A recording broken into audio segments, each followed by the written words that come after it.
It began on an island of coral and jungle, a small patch of land barely 3 square miles wide, lost among the endless blue of the western Pacific. The waves that broke upon its shores were calm, the palms swayed gently in the wind, and the sun glared upon white sand that hid the violence to come. But beneath that quiet surface, in September 1944, Angaur was about to become a killing ground.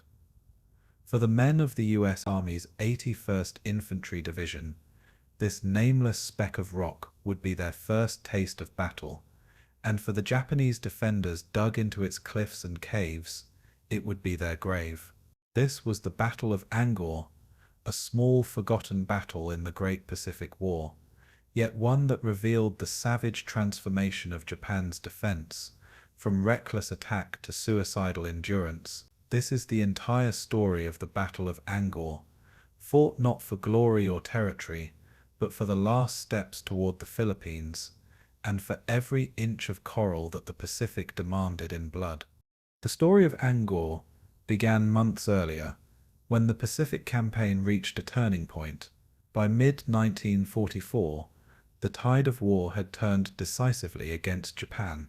The once mighty Imperial Navy was shattered at the Battle of the Philippine Sea, and the Americans were advancing across the Central Pacific like an unstoppable wave, from the Gilberts to the Marshalls, from the Marianas to the Palaus. Each island taken brought them closer to their ultimate objective, the Philippines, where General Douglas MacArthur had vowed to return. To strike the Philippines, the Allies needed airfields within bomber range, and for that they turned their eyes to the Palau Islands, a scattered archipelago halfway between New Guinea and the Philippines. The largest of these was Peleliu. Nearby lay Angaur, smaller, less defended, but no less deadly. Angaur was chosen as the site for an airfield to support the Philippine invasion. On the maps, it looked insignificant. Intelligence estimated fewer than 1,500 Japanese defenders, a small garrison compared to the 10,000 entrenched on Peleliu. But those estimates would prove dangerously optimistic. The Japanese, led by Colonel Ushio Goto, had abandoned the suicidal banzai charges of earlier campaigns. Instead, they adopted a new doctrine, the strategy of attrition. They would no longer throw their lives away in glorious attacks, but instead turn every cave, every ridge, and every rock into a fortress. Their goal was not victory, but time to delay the Americans, to bleed them, to make every step toward Tokyo cost more than the last. On September 17th, 1944, under a blazing tropical sun, the assault began. Before dawn, waves of American artillery and naval gunfire pounded the island. Battleships offshore fired salvo after salvo, their shells tearing craters into the coral and sending geysers of sand into the air. Aircraft swooped down in roaring dives, strafing and bombing the beaches. For hours, Angaur burned beneath the bombardment, yet beneath the smoke and fire, the defenders waited, untouched in their tunnels. When the guns finally fell silent, the 81st Infantry Division, nicknamed the Wildcats, climbed into their landing craft and headed for shore. The landings came at 2 points: Red Beach to the north and Blue Beach to the southeast. As the first waves came ashore, the silence was eerie, no gunfire, no movement. Then suddenly the island erupted. Mortars rained down from the cliffs. Machine guns opened up from hidden bunkers. The jungle came alive with flashes of light and death. Men dove for cover, dragging wounded comrades through the surf. The coral cut their boots, the heat choked their lungs, and the enemy seemed everywhere and nowhere at once. It was not a battle of movement, but of endurance, a fight through trees, craters, and caves, each one a world of smoke and blood. The 321st and 322nd Infantry Regiments pushed inland, inch by inch. The first objective was the airfield site in the island's center, a plateau of coral and grass surrounded by jungle ridges. It was here that the Japanese defense was strongest. From a network of caves and pillboxes known as the Bowl, they poured down machine gun fire and grenades, refusing to yield even as the Americans closed in. Flamethrowers, demolitions, and hand grenades became the tools of survival. Caves were sealed with explosives, one after another. Men fought not only the enemy, but the heat, the thirst, and the stench of death. The coral dust clung to their skin like ash, the air filled with flies and the smell of rot. For days, the battle dragged on. The Japanese launched occasional counterattacks, but mostly they stayed hidden, sniping, ambushing, vanishing underground. Each ridge captured revealed another behind it. The Americans, many of them fighting for the first time, learned quickly. Units adapted, using tanks with flamethrowers, engineers with satchel charges, and artillery spotters working side by side with infantry. By September 20th, the airfield site was secured, but the northern ridges still burned with resistance. Colonel Goto's men refused to surrender, retreating deeper into the caves, turning Angaur's heart into a labyrinth of fire and shadow. It took another week to clear them out. Every cave was a tomb. Grenades exploded in darkness, followed by screams, then silence. Flamethrowers roared into the openings, their fire licking the stone. The heat was unbearable, the terrain alien, coral cliffs, sharp as knives covered in jungle and smoke. When it was finally over, on October 2nd, Angaur was a ruin. Nearly 1,300 Japanese soldiers lay dead. Only a few dozen were captured alive. The Americans had lost 264 killed and over 1,300 wounded, a heavy price for such a small island. But the airfield was theirs. Within days, construction crews moved in, bulldozing the battlefield into runways that would soon thunder with B-25 bombers, carrying the war onward to the Philippines. For the soldiers who fought there, Angaur was a lesson that the Pacific War was changing. The enemy no longer fought in open battle, but in hidden war, underground and unseen. Every new island would be harder than the last. From Peleliu to Ojima to Okinawa, the same grim pattern would repeat. Caves, flamethrowers, and death. Angaur was a warning of the road ahead. Today, the island is quiet again. The jungle has reclaimed the craters, and the airfield lies abandoned, its runways cracked and overgrown. Beneath the soil, the remains of soldiers from both sides still rest, sealed in the caves where they fell. The waves that once carried invasion craft now lap peacefully against empty shores. The island remembers even when the world forgets. The Battle of Angaur was not large by the scale of war, but it was immense in human cost. It was a fight fought in miniature, a microcosm of the Pacific struggle itself. Endurance against fanaticism, courage against despair, flesh against stone. It was one of the countless small hells that built the path to victory, one coral ridge at a time.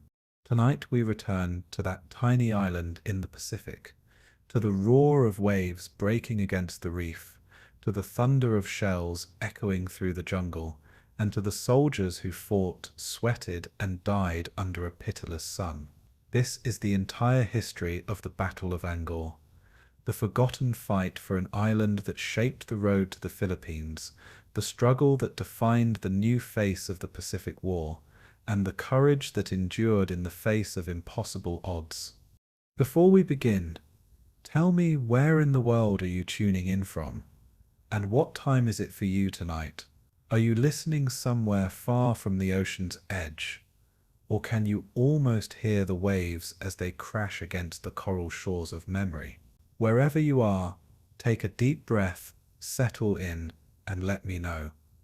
I'd love to hear where in time and place you're joining us from tonight. May 15th, 1944. Over the Western Pacific, a Lockheed F-5B Lightning from the 5th Photographic Reconnaissance Group leveled off at 9,000 feet, its twin Allison engines humming in thin, salt-laden air. The pilot, First Lieutenant Raymond F. Cates, peered through the oblique camera port as the island chain of Palau slid beneath his wings, a scatter of emerald reefs and white surf in a cobalt sea. Below, the southernmost island, Angaur, barely 6 square miles across, looked harmless, its forests unbroken, its coast serene. Yet the lenses in Cates's K-17 aerial camera captured patterns invisible to the naked eye, lines in the coral, geometric shadows hinting at fortifications. Each negative would be measured, annotated, and compared against maps printed in Washington's Office of Strategic Services just 3 months earlier. Cates banked north toward Peleliu, clicking off the last exposure on roll number 186C before turning for his base on Los Negros Island. He did not know it then,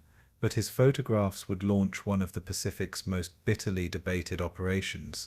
When those photographs reached Pearl Harbor on May 19th, they were unrolled across the polished table in Admiral Chester W. Nimitz's flag conference room. Naval intelligence officers overlaid the new images with transparent grid maps, noting 2 suspicious clearings on Peleliu and 1 on Angaur's northern plateau. The analysts calculated Angaur's usable terrain at only 15% of its surface, hemmed in by sharp coral ridges and sinkholes formed from ancient limestone uplift. But its proximity, barely 6 miles south of Peleliu and 350 miles east of Mindanao, placed it within the reach of B-24 Liberator bombers operating from the Central Pacific. On paper, it was ideal for an airfield. In practice, its coral geology meant every runway would require blasting, filling, and rolling under equatorial heat that often exceeded 100 degrees Fahrenheit. Still, the promise of a new forward base in the Peleliu group outweighed the engineering headaches. By early June, Angaur was marked in red grease pencil on the operation maps as a primary target zone. Strategically, the argument over Angaur was more than geography. It was philosophy. Admiral Nimitz, commanding the Pacific Ocean areas, envisioned a steady island-hopping leap toward Formosa and the Japanese home islands, guided by naval aviation supremacy. General Douglas MacArthur, operating from the Southwest Pacific area, insisted the path must arc through the Philippines to redeem his 1942 promise, "I shall return." Between their headquarters, 6,000 miles apart, ran a tension thicker than steel cable. Angaur sat on the seam of their ambitions. To Nimitz's planners, it was an anchor point for the Central Pacific advance. To MacArthur's, it was a stepping stone toward Leyte. The decision to invade would eventually emerge not from strategic unanimity, but political compromise, a map line drawn to placate both commands. This uneasy consensus would soon manifest itself in blood and coral dust. On August 12, 1944, the Joint Chiefs of Staff approved Operation Stalemate II, the code name for the invasion of the Palau Islands.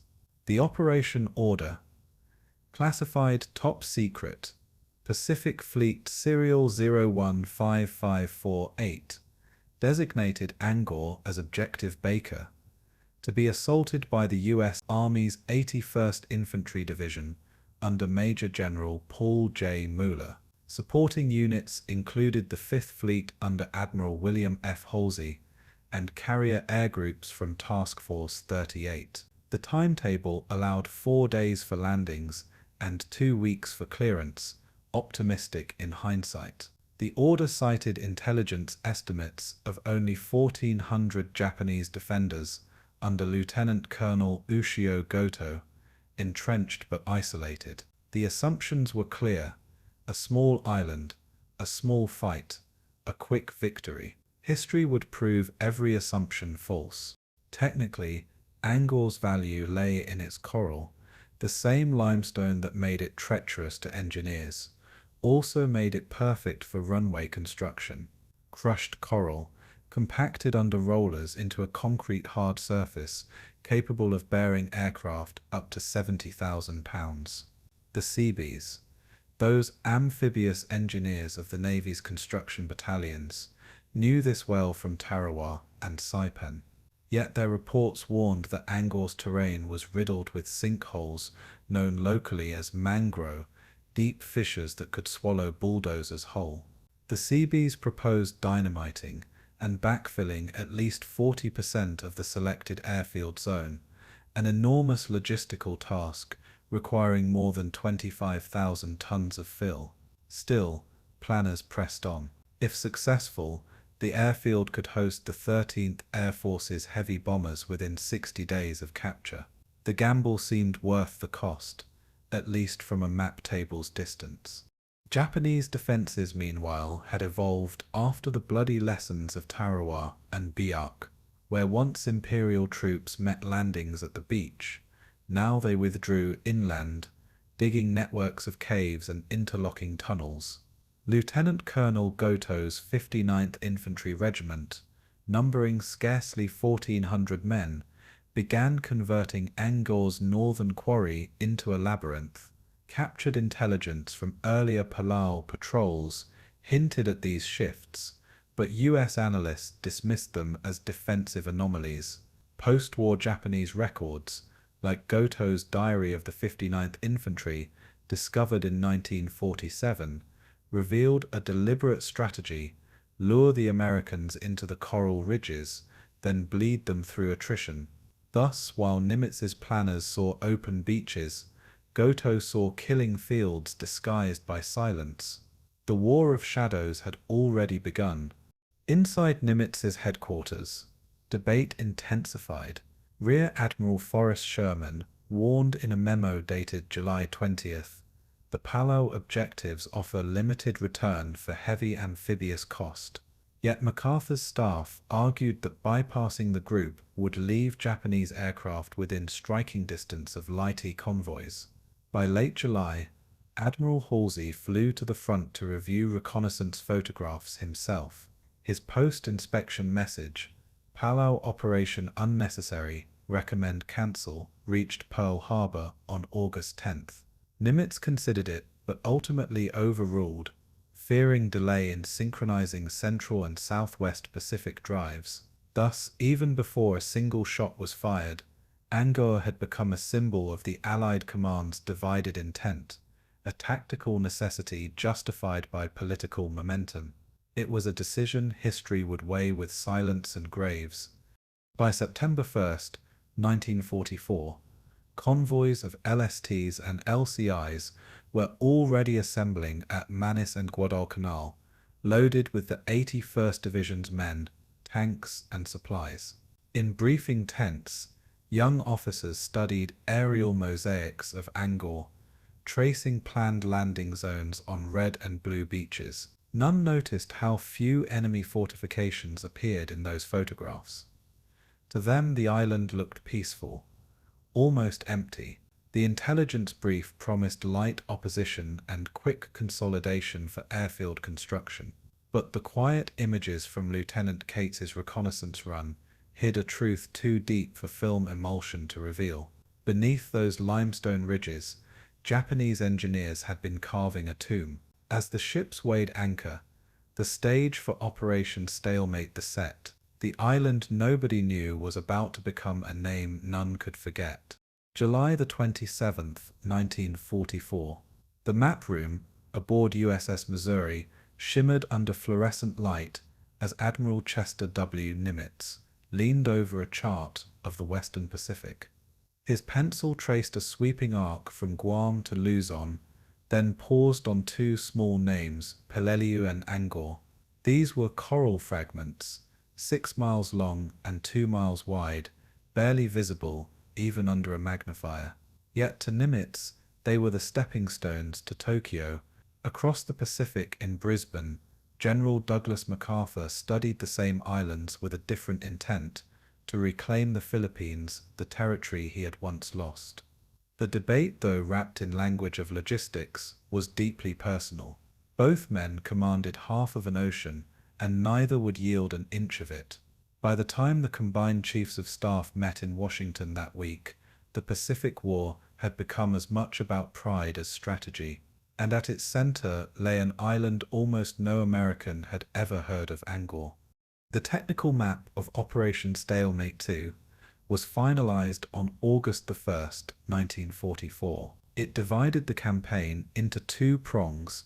Admiral William F. Halsey's Third Fleet would secure the Palau Islands for the Navy, while MacArthur's forces prepared the Philippines invasion from Hollandia. The plan projected a clean 3-week operation. Intelligence officers estimated roughly 1,400 Japanese troops entrenched on Angaur.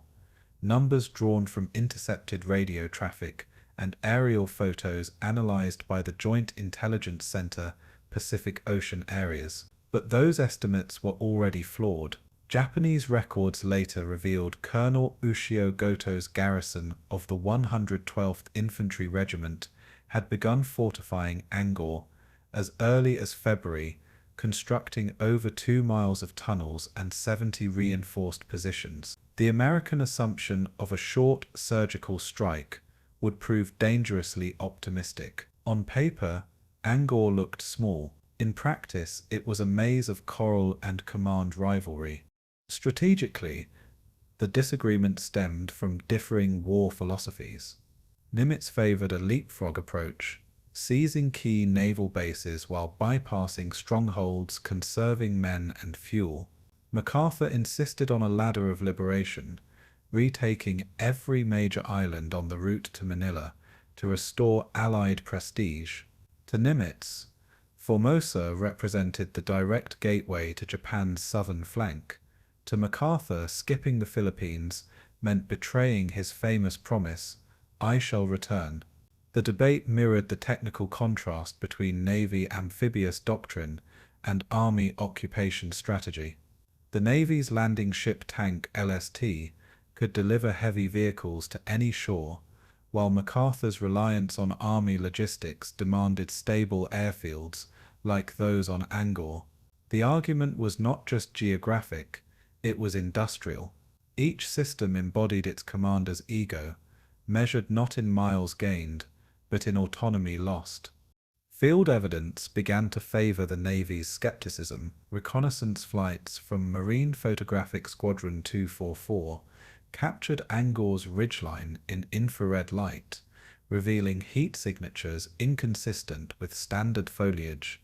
Beneath the limestone canopy, engineers identified networks of caves that could survive weeks of bombardment. On August 14th, Halsey's staff submitted a report to Nimitz, noting that Angaur offered little advantage beyond satisfying command of local air. The document, marked PAC FLT Intelligence Bulletin number 116, questioned whether such a costly landing was necessary when nearby Ulithi Atoll could serve as a fleet anchorage. But MacArthur's headquarters countered within 48 hours, arguing that bypassing Angaur would leave enemy artillery within striking range of Peleliu. The debate hardened into policy. What began as reconnaissance turned into justification for an invasion. As the operation gathered momentum, the human machinery of war began to spin. The 8th Army's X-14th Corps, under Major General John R. Hodge, was tasked with executing the assault, while the 81st Infantry Division, nicknamed the Wildcats, would take Angaur itself. Over 200 LSTs, 12,000 tons of supplies, and 500 amphibious tractors were allocated to the effort. Navy Seabees prepared prefabricated pontoon docks for rapid unloading, while Army engineers planned to build a 4,000-foot bomber strip within 2 weeks of capture. The arithmetic of logistics was staggering: 1 ton of food and ammunition for every man landed each day. Yet all of it rested on a premise never fully verified, that Angaur needed to be taken. In this calculus, necessity was not derived from intelligence, but from inertia. Archival correspondence between Admiral Ernest J. King and General George C. Marshall, from August the 10th, preserved in the records of the Joint Chiefs of Staff, reveals the bureaucratic tone beneath the strategy. King wrote that the Navy considers Angaur an unnecessary detour, while Marshall replied that unity of command requires MacArthur's theatre to retain its objective. Neither message mentioned soldiers or soil, only lines of authority. The compromise allowed both men to preserve jurisdiction, but it also divided resources that could have shortened the war by months. Post-war analysis by the U.S. Strategic Bombing Survey noted that the capture of Angaur provided marginal tactical value but served as a case study in inter-service competition. The paper trail makes clear what those in the field could only sense: the island's true significance lay in who ordered its capture, not why. For the men preparing to land, that rivalry translated into risk.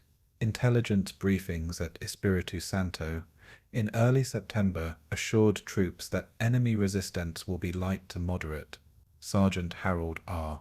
Simpson of Company K, 322nd Infantry, later recalled hearing that the battle would be over in 72 hours.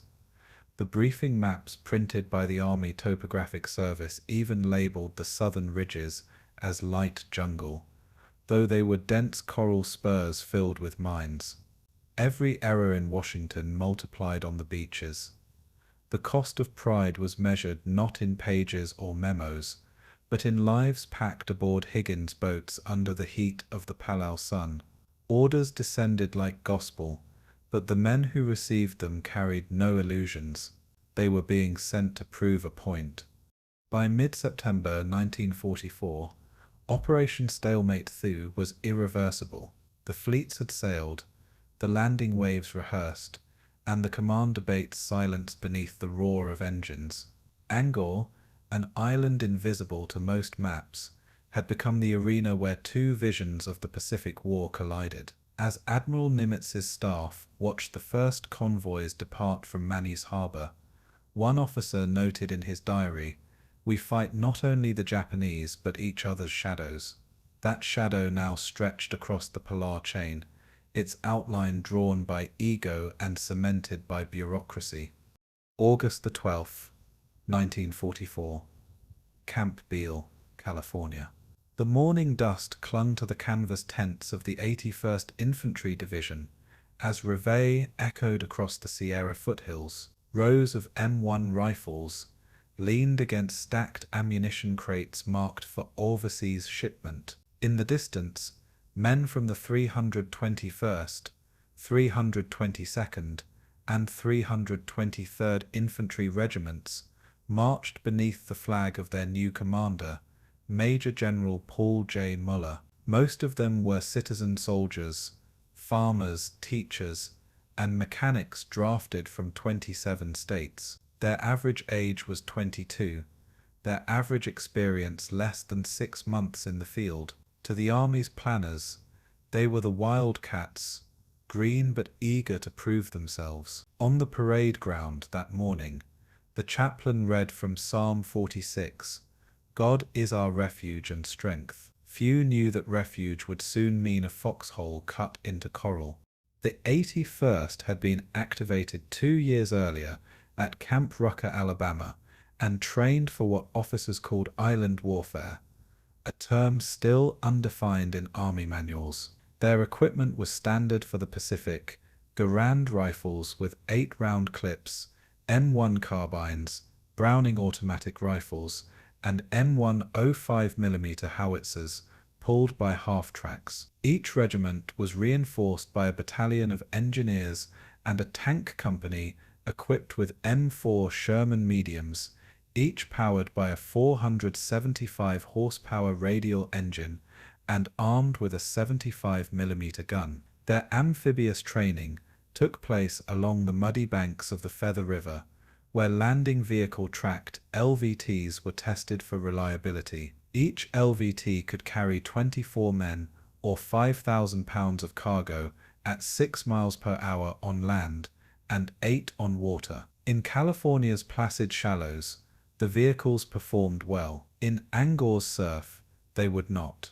The Army's approach to amphibious assault differed sharply from the Marine Corps doctrine it was meant to replicate. Marines trained for direct beach seizure, emphasizing decentralized control and small unit initiative. The Army, bound by hierarchical command, emphasized synchronization, each wave timed to the minute, each sector defined by grid coordinates. On paper, it looked precise. In combat, it left little room for improvisation. When word spread that the Wildcats were replacing the Marines, opinions divided. Some felt proud, others uneasy. Sergeant Tom Reynolds of C Company wrote home that if the Marines can do it, so can we, a line his mother kept folded in her Bible until her death. But veterans of the 1st Marine Division, already bloodied on Guadalcanal, doubted the Army's untested amphibious methods. Between them lay an unspoken question: who owned the Pacific War? As deployment neared, Camp Beale transformed into a staging ground for movement overseas. Each regiment was issued full tropical kit, 2 uniforms of herringbone twill, 1 mosquito net, 1 steel M1 helmet, and 1 M3 fighting knife. Quartermasters calculated that each soldier carried 58 pounds of gear, excluding weapons. On August the 19th, the division's motor pool loaded 270 DUKWs, amphibious trucks designed to transport supplies from ship to shore. The DUKW's 6-wheel drive and propeller allowed it to traverse coral reefs up to 3 feet deep, but its thin hull, barely 1/8 inch of steel, offered no protection from shrapnel. Technical specifications were impressive, survivability less so. The Wildcats practiced loading under blackout conditions, timing each wave to less than 30 seconds apart. Every drill brought them closer to a reality they still did not fully grasp. Morale remained high, fed by rumor and reassurance.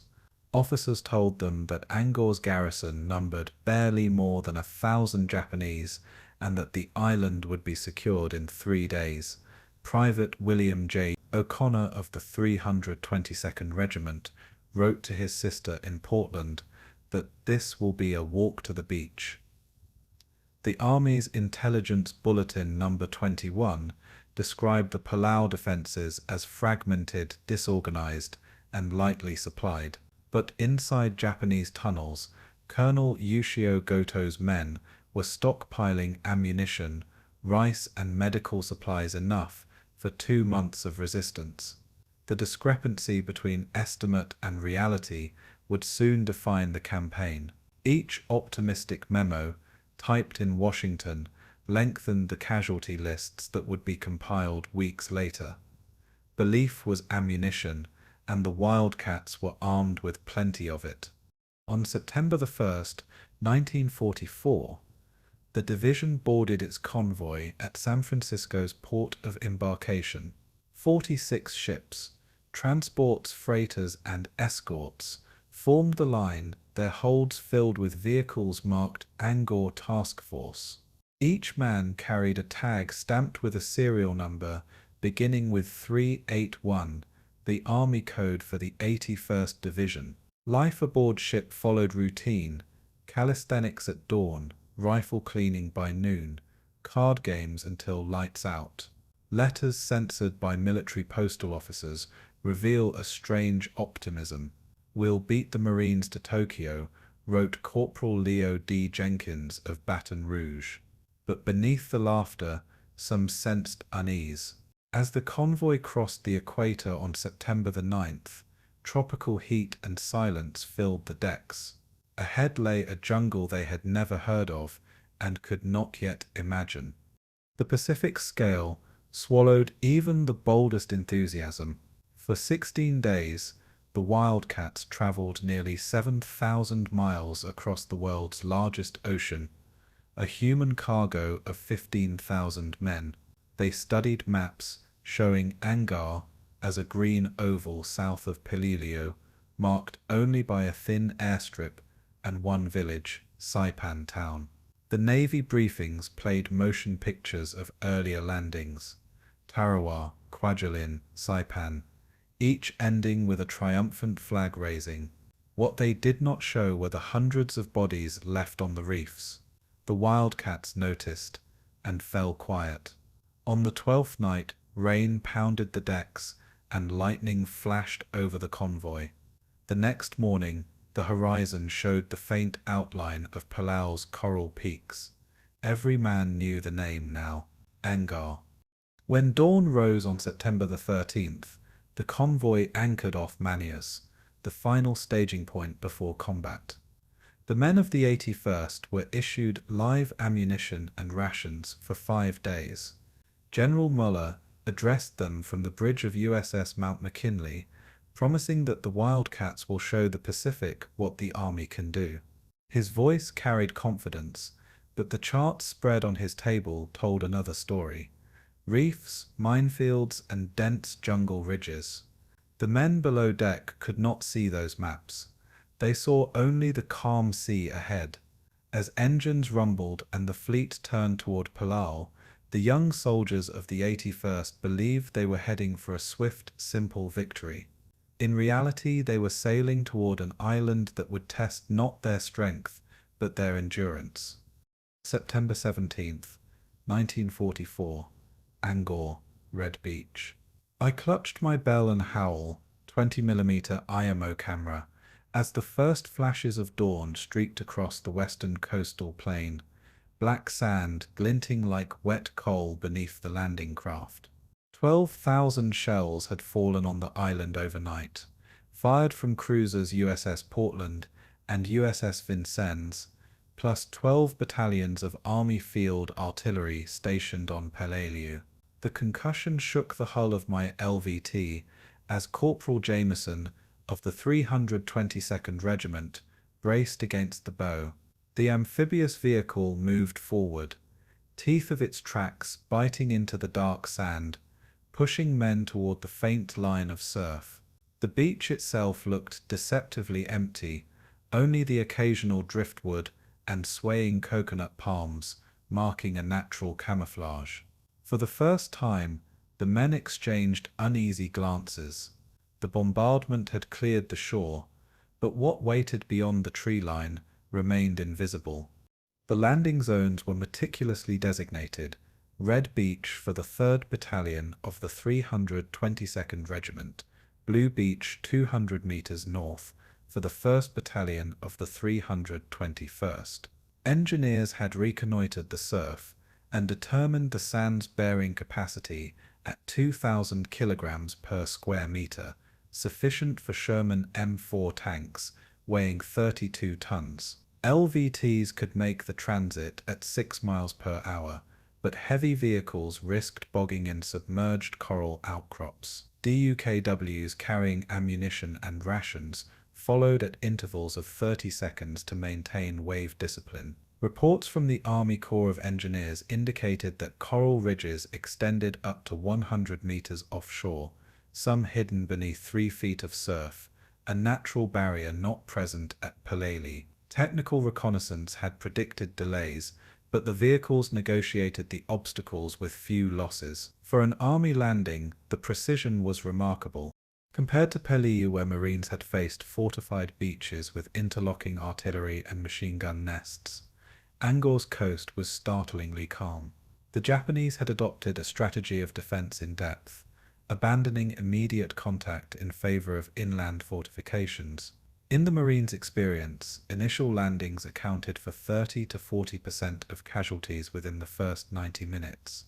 Here that number hovered near 5%. From the perspective of amphibious assault doctrine, the Army benefited from the Navy's pre-bombardment planning and precise timing. Yet this apparent advantage masked a deadly trap inland, one invisible to maps and photographs. Tactical doctrine suggested caution, but human perception assumed simplicity. The contrast was jarring, an invasion executed without the anticipated bloodletting on the beaches. Field evidence confirmed the absence of early resistance, yet it raised suspicions among officers. Private First Class Howard Mills noted in his diary, "We're walking into nothing, too quiet." Reports from forward observers in LVTs showed that the coastal vegetation had been stripped in select zones, as if channels had been cleared deliberately. The Army's Signal Corps documented these areas with portable cameras, generating negative rolls sent to division headquarters within hours. Technical notes emphasized that while initial contact was light, inland approaches featured coral ridges 20 meters high, dense jungle, and hidden drainage gullies. Reconnaissance had misread these inland topographies, creating a false sense of security. In essence, the initial ease of landing was engineered, not accidental. As the battalions moved inland, the broader implications became clear. The 3rd Battalion pushed beyond Red Beach, encountering dry riverbeds and shallow pits that indicated pre-planned defensive positions. Maps from the Army Topographic Service underestimated these features by as much as 25%. The implication was profound. Japanese strategy had shifted from immediate beach defense, a doctrine familiar to American planners, to attrition via concealed inland positions. Operational consequences included slower progress, logistical stress, and the requirement for engineers to follow combat units more closely than on Peleliu. Tactical assumptions derived from prior landings were no longer reliable. Every foot gained would demand vigilance. Additional evidence emerged from captured documents. In a partially destroyed hut near Blue Beach, soldiers discovered a field manual labeled Angaur Defensive Positions, March 1944, authored by Lieutenant Colonel Ushio Goto. The manual outlined tunnel networks, reinforced firing positions, and controlled fields of fire designed to channel attackers into kill zones. Japanese engineering ingenuity had substituted the immediate shock of beach fortifications for calculated inland attrition. American officers compared this to the frontal assaults at Tarawa, noting that while casualties might be delayed, the potential for concentrated fire inland could be catastrophic. Photographs of the manual were rushed to division intelligence, reinforcing the notion that initial calm did not equate to a safe advance. Human consequences began to manifest even as the landing seemed smooth. Men, lulled by the quiet, pushed beyond the beaches without hesitation. Platoons became stretched, and supply lines extended over soft sand and coral outcrops. LVT operators reported engine overheating after repeated trips through surf channels, slowing ammunition delivery. The psychological tension increased with each step inland, as soldiers realized that absence of enemy fire on the beach did not guarantee safety.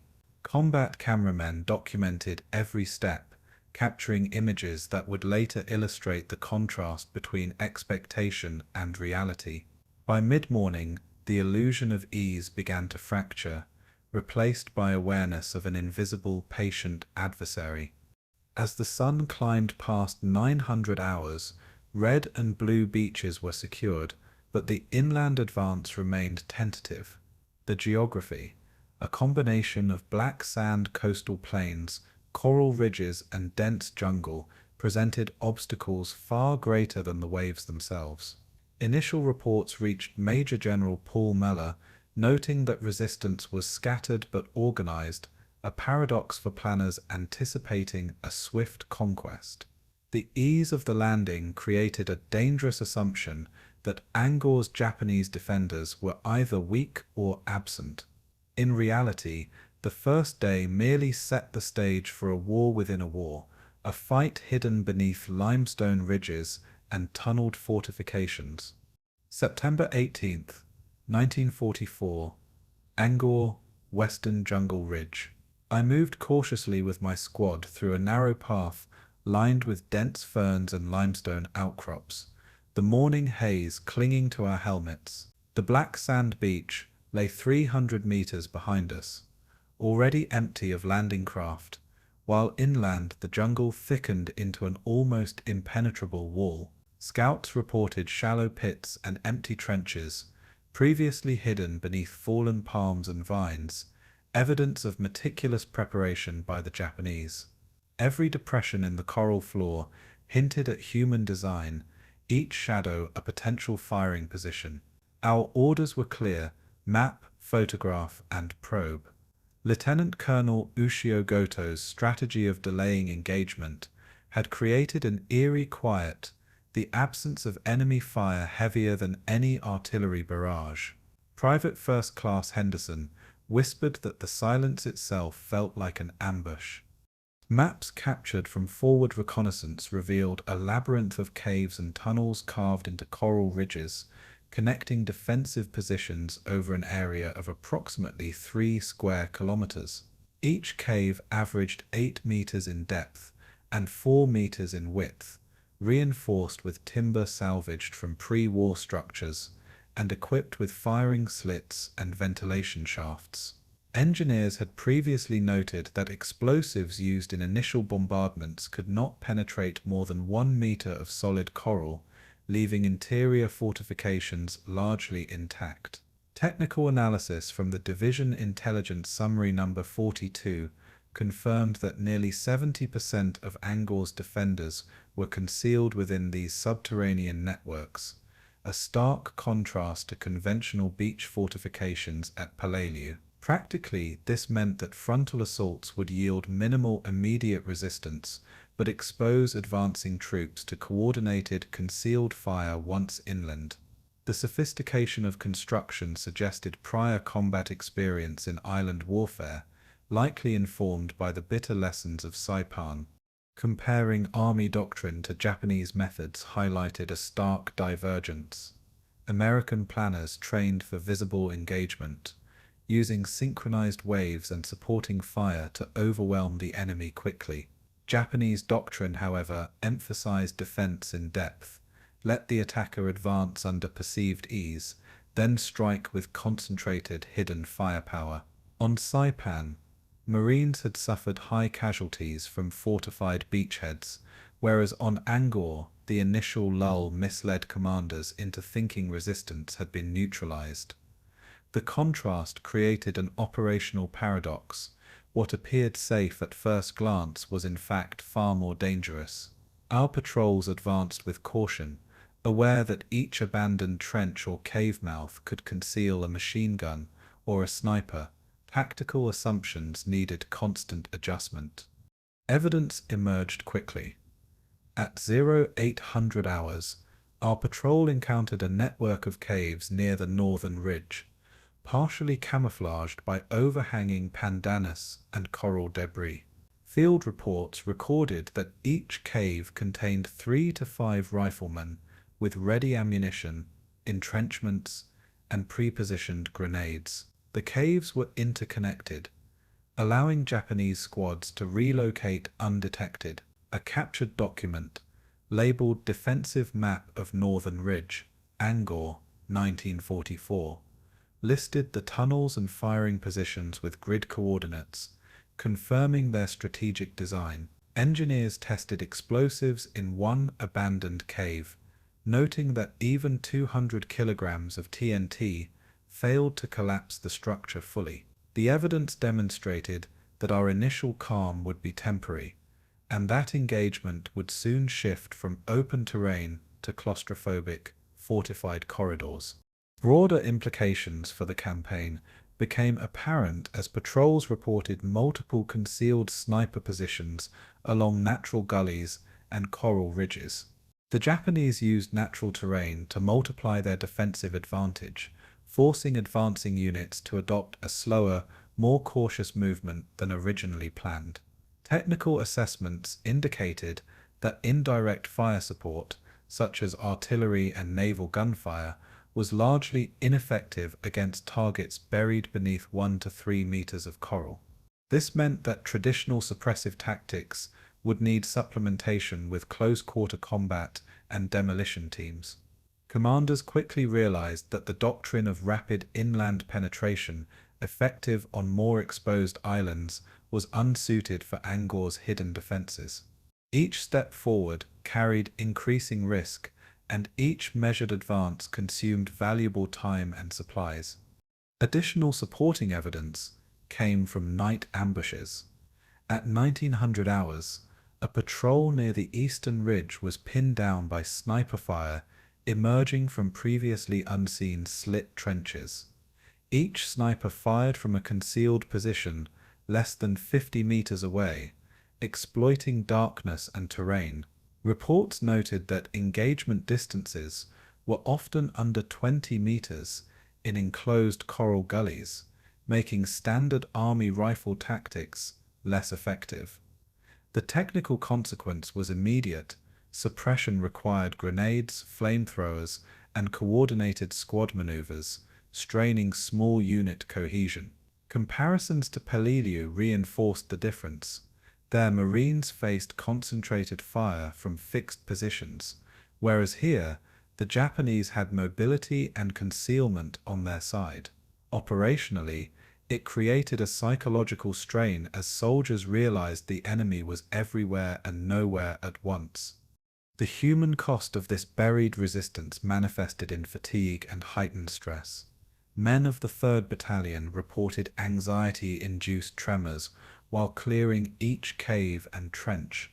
Their ammunition consumed more rapidly than projected. Combat engineers documented collapsing coral as men tunneled in to flush enemy positions, while medics treated minor injuries from falls and improvised demolition misfires. Squad cohesion was tested, as soldiers relied on strict communication protocols to navigate interconnected tunnels. Private letters and diaries noted the growing sense of vulnerability. "You never know when the next shot will come," wrote Corporal Thomas Reed of C Company. By midday, the subtle sound of distant machine gun fire created tension that slowed movement across the ridge, emphasizing that Angaur's defenses were as much psychological as physical. By late afternoon, the discovery of the coral quarry known as the Bowl cemented the lesson. Angaur's Japanese defenders had prepared a fortress hidden in plain sight. The site measured approximately 300 meters in diameter, with walls 2 meters high and a series of interconnected tunnels capable of housing a full platoon. Commanders now understood that brute force would not suffice.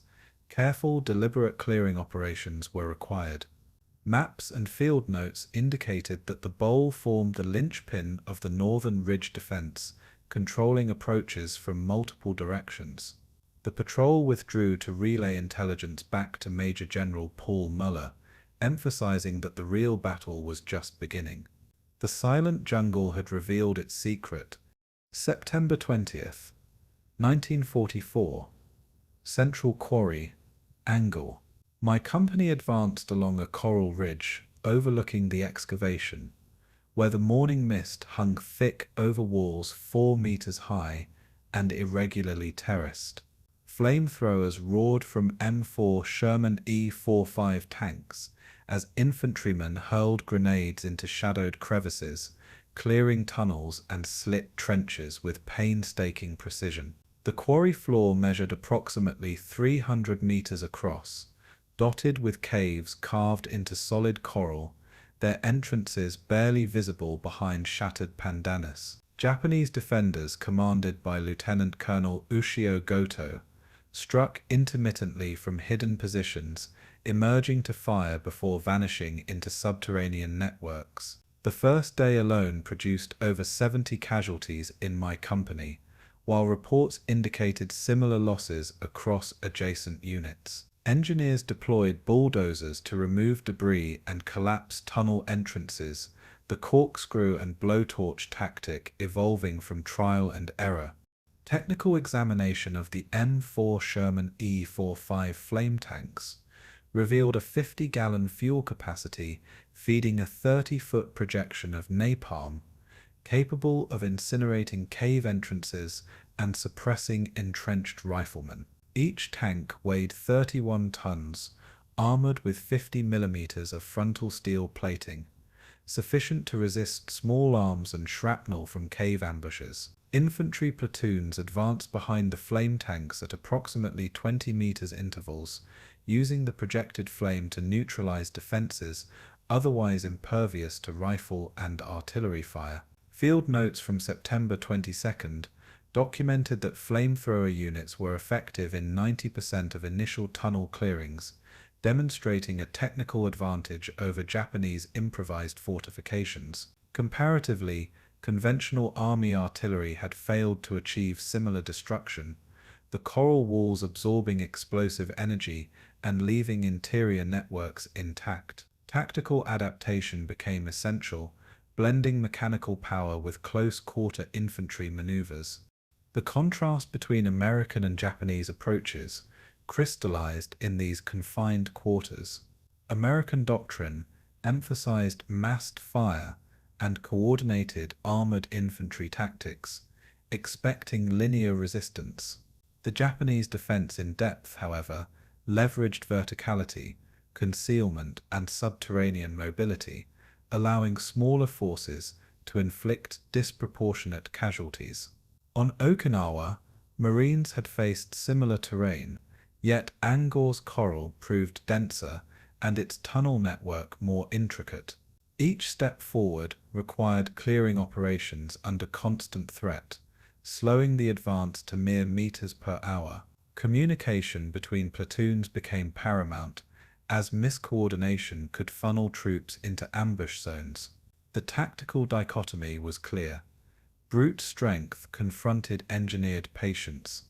Field evidence accumulated quickly. By September 23rd, after 3 days of concentrated combat, U.S. casualties exceeded 300 across the 321st and adjacent units, while Japanese losses were estimated at nearly 800 killed in action, with many defenders still concealed in upper galleries. Photographs from combat cameramen, later compiled in the Division After Action Report No. 17, documented collapsed tunnels, scorched debris, and the remains of flamethrower operations. Engineers reported that cave entrances were designed to resist conventional explosives, with 2-meter-thick coral walls and interlinked chambers, forcing the use of incendiary tactics. Patrols noted that the Japanese would launch counterattacks immediately after flamethrower withdrawal, exploiting temporary gaps in infantry coverage.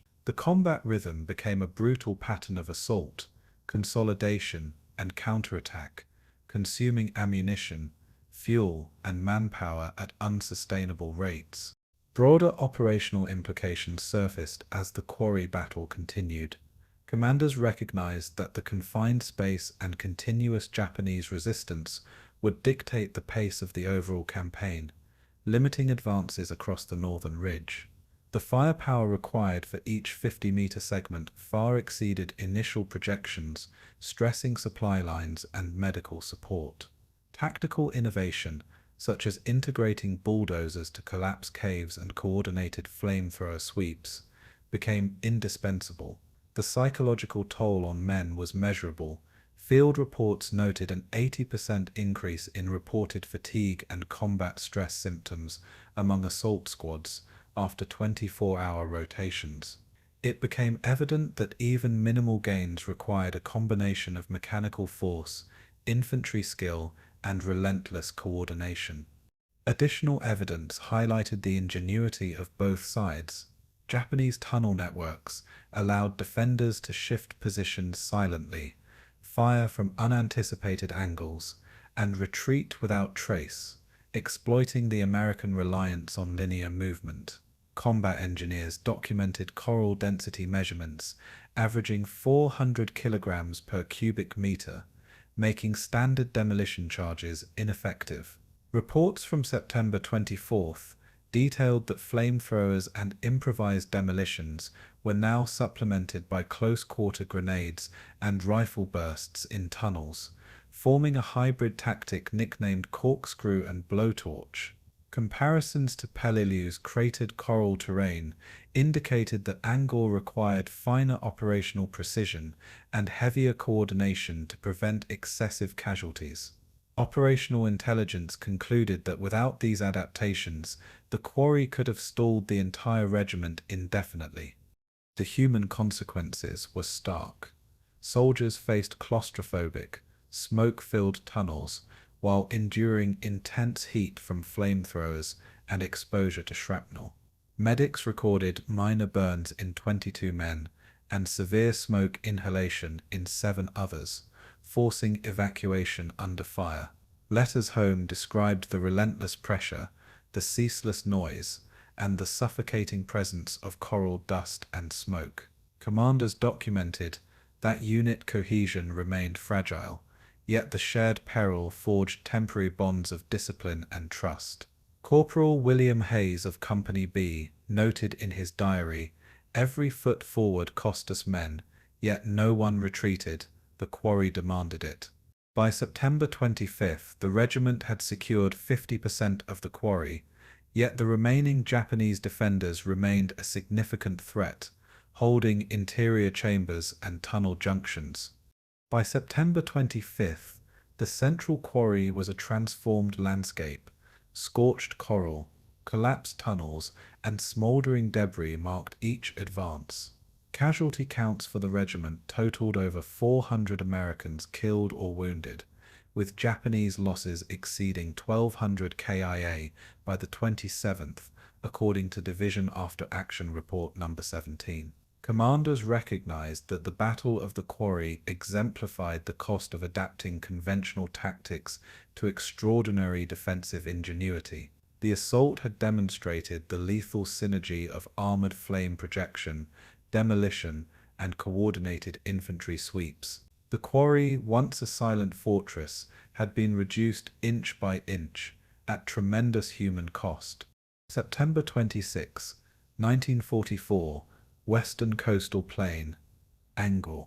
I steered a D7 Caterpillar bulldozer across shattered coral terrain, its 7-foot wide tracks displacing jagged limestone rubble, while Japanese artillery rounds detonated mere meters behind our position. Engineers of the 1884th and 1885th Naval Construction Battalions, the Seabees, laid a temporary road network, moving tons of coral and debris with painstaking precision under constant fire.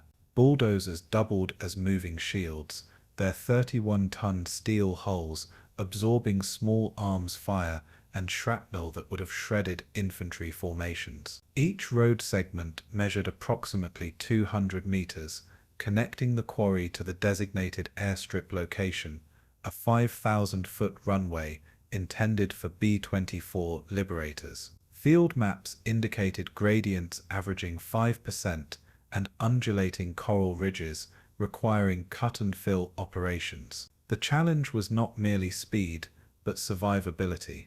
Technical specifications of the Caterpillar D7 revealed a 28-horsepower engine capable of exerting 5,000 pounds of blade force, sufficient to dislodge compacted coral boulders weighing up to 1 ton. Bulldozer blades were reinforced with 3-inch steel edges and hydraulic cylinders, providing a vertical lift of 1.8 meters, allowing precise excavation under hostile conditions. CB operators coordinated with infantry to maintain 5-meter intervals between machines, preventing clustered targets for Japanese artillery or sniper fire. Comparatively standard Army engineering equipment lacked both armor protection and mobility across coral rubble, rendering it ineffective for simultaneous construction and combat support. Reports from the 1885th Battalion detailed that road completion rates increased by 60%, once bulldozers were employed in direct support of the advance. Field documentation emphasized the dual role of machinery, progress and protection. The comparison with Japanese methods was stark. Japanese defenders relied on natural terrain, employing coral and dense vegetation as obstacles and cover, while improvised earthworks resisted conventional explosives. Their mobility was tactical rather than mechanical, relying on small groups to harass and delay the American advance. In contrast, the Seabees transformed the battlefield itself, turning rubble into infrastructure, creating roads, airfields, and defensive positions in tandem with combat. This hybrid approach allowed US forces to maintain momentum where traditional infantry support would have faltered. The operational difference was clear. One side adapted existing terrain for defense, the other adapted terrain for force projection. Field results reinforced this necessity. By September 28th, engineers had completed 400 meters of coral roadway connecting the quarry to the runway location, while simultaneously repairing bomb crater damage on the airstrip foundation. Load-bearing tests showed the 5,000-foot runway, constructed with compacted coral and steel mesh, could sustain B-24 landings at 80 tons per aircraft without structural failure. Japanese artillery interdiction attempts were largely ineffective due to bulldozer maneuverability and road placement, with fewer than 2% of machines disabled by direct hits during the first week. Reports noted that the combination of protected machinery and coordinated engineering squads allowed continuous airstrip expansion at 25 meters per day, surpassing initial estimates by 50%. Broader operational implications became evident as the airfield neared completion. Once functional, the 5,000-foot strip would enable strategic bombing sorties from Angaur, reducing reliance on Ulithi and Peleliu as staging points. This would shorten flight times to the Philippines and southern Japanese targets by an estimated 300 nautical miles, saving fuel and increasing operational tempo. The ability to convert a recently contested battlefield into a fully operational airfield demonstrated a doctrinal shift. Engineering became as decisive as infantry combat in determining success. Tactical innovation and technical expertise now defined victory, not solely courage. Additional supporting evidence emerged from after-action reports and personal accounts. CB logs from the 1884th Battalion recorded that bulldozer operators often worked in pairs, one machine clearing coral, while another shielded the crew from sniper fire. Airfield blueprints included reinforced taxiways and revetments capable of supporting 75-ton aircraft under load, showcasing engineering foresight. Comparisons to Peleliu's improvised runways highlighted the efficiency of CB construction. Angaur's runway required 60% less labor per linear meter due to integrated mechanical support. Primary source photographs show bulldozers advancing under fire, blades lowered, dust and smoke merging into a visual testament to human and mechanical synergy. The human consequences were immediate and visible. Engineers operated under 24-hour rotations, exposed to intermittent artillery, grenades, and small arms fire while handling heavy machinery. Minor injuries, including lacerations and bruises from moving coral, affected 23 men in a single day, while one fatality occurred from an overturned bulldozer. Letters from Seabees to families detailed the combination of stress, fatigue, and pride, emphasizing that technical skill had become a matter of life and death. Infantry units, following the road network, gained mobility and cover, reducing exposure and enhancing coordination during subsequent assaults. Machinery saved lives, but only because men accepted the risk of proximity to lethal combat. By September 30th, The airfield foundation stretched 5,000 feet across previously impassable coral, with connected roads linking it to the quarry and forward positions. Japanese resistance had diminished, but sporadic artillery fire persisted, underscoring the precarious nature of construction under combat conditions. The 1,884th and 1,885th Battalions demonstrated that battlefield engineering could rival tactical prowess, reshaping the island itself to serve strategic objectives. September 28, 1944, makeshift hospital site, Western Angaur. A tent ripped from canvas flaps into coral dust. I crouched behind sandbags as Corporal James H. of the 321st Regiment carried a stretcher across 100 meters of open ground under sniper fire, his boots slipping in red-stained dust. Casualties mounted from the recent quarry battles, totaling 260 killed in action and 1,350 wounded, according to the 81st Infantry Division's daily log. Treege tents measured approximately 10 by 15 meters each, with field tables spaced 2 meters apart to reduce cross-contamination of bloodborne pathogens. Medical supplies were scarce. Only 70% of standard intravenous kits were available, forcing medics to improvise with saline bottles and sterilized cans. Each patient was catalogued in a small leather-bound journal, detailing injuries from grenade shrapnel to flamethrower burns. The humidity hovered near 90%, intensifying the smell of coral dust, sweat, and antiseptic. Technical challenges of treatment were compounded by environmental conditions. Malaria incidents reached an estimated 35% of newly admitted soldiers, while dysentery affected nearly 42%, slowing wound recovery and complicating intravenous fluid balance. Field medics employed quinine at 300 mg doses twice daily, but limited supplies meant rationing to the most critical cases. Evacuation stretchers had to navigate coral rubble and hastily built roads, averaging 50 meters per minute under fire, which increased exposure to both snipers and artillery. Comparatively, Japanese battlefield medicine relied on localized cave hospitals, often near defensive positions, with minimal antiseptics and almost no systematic evacuation.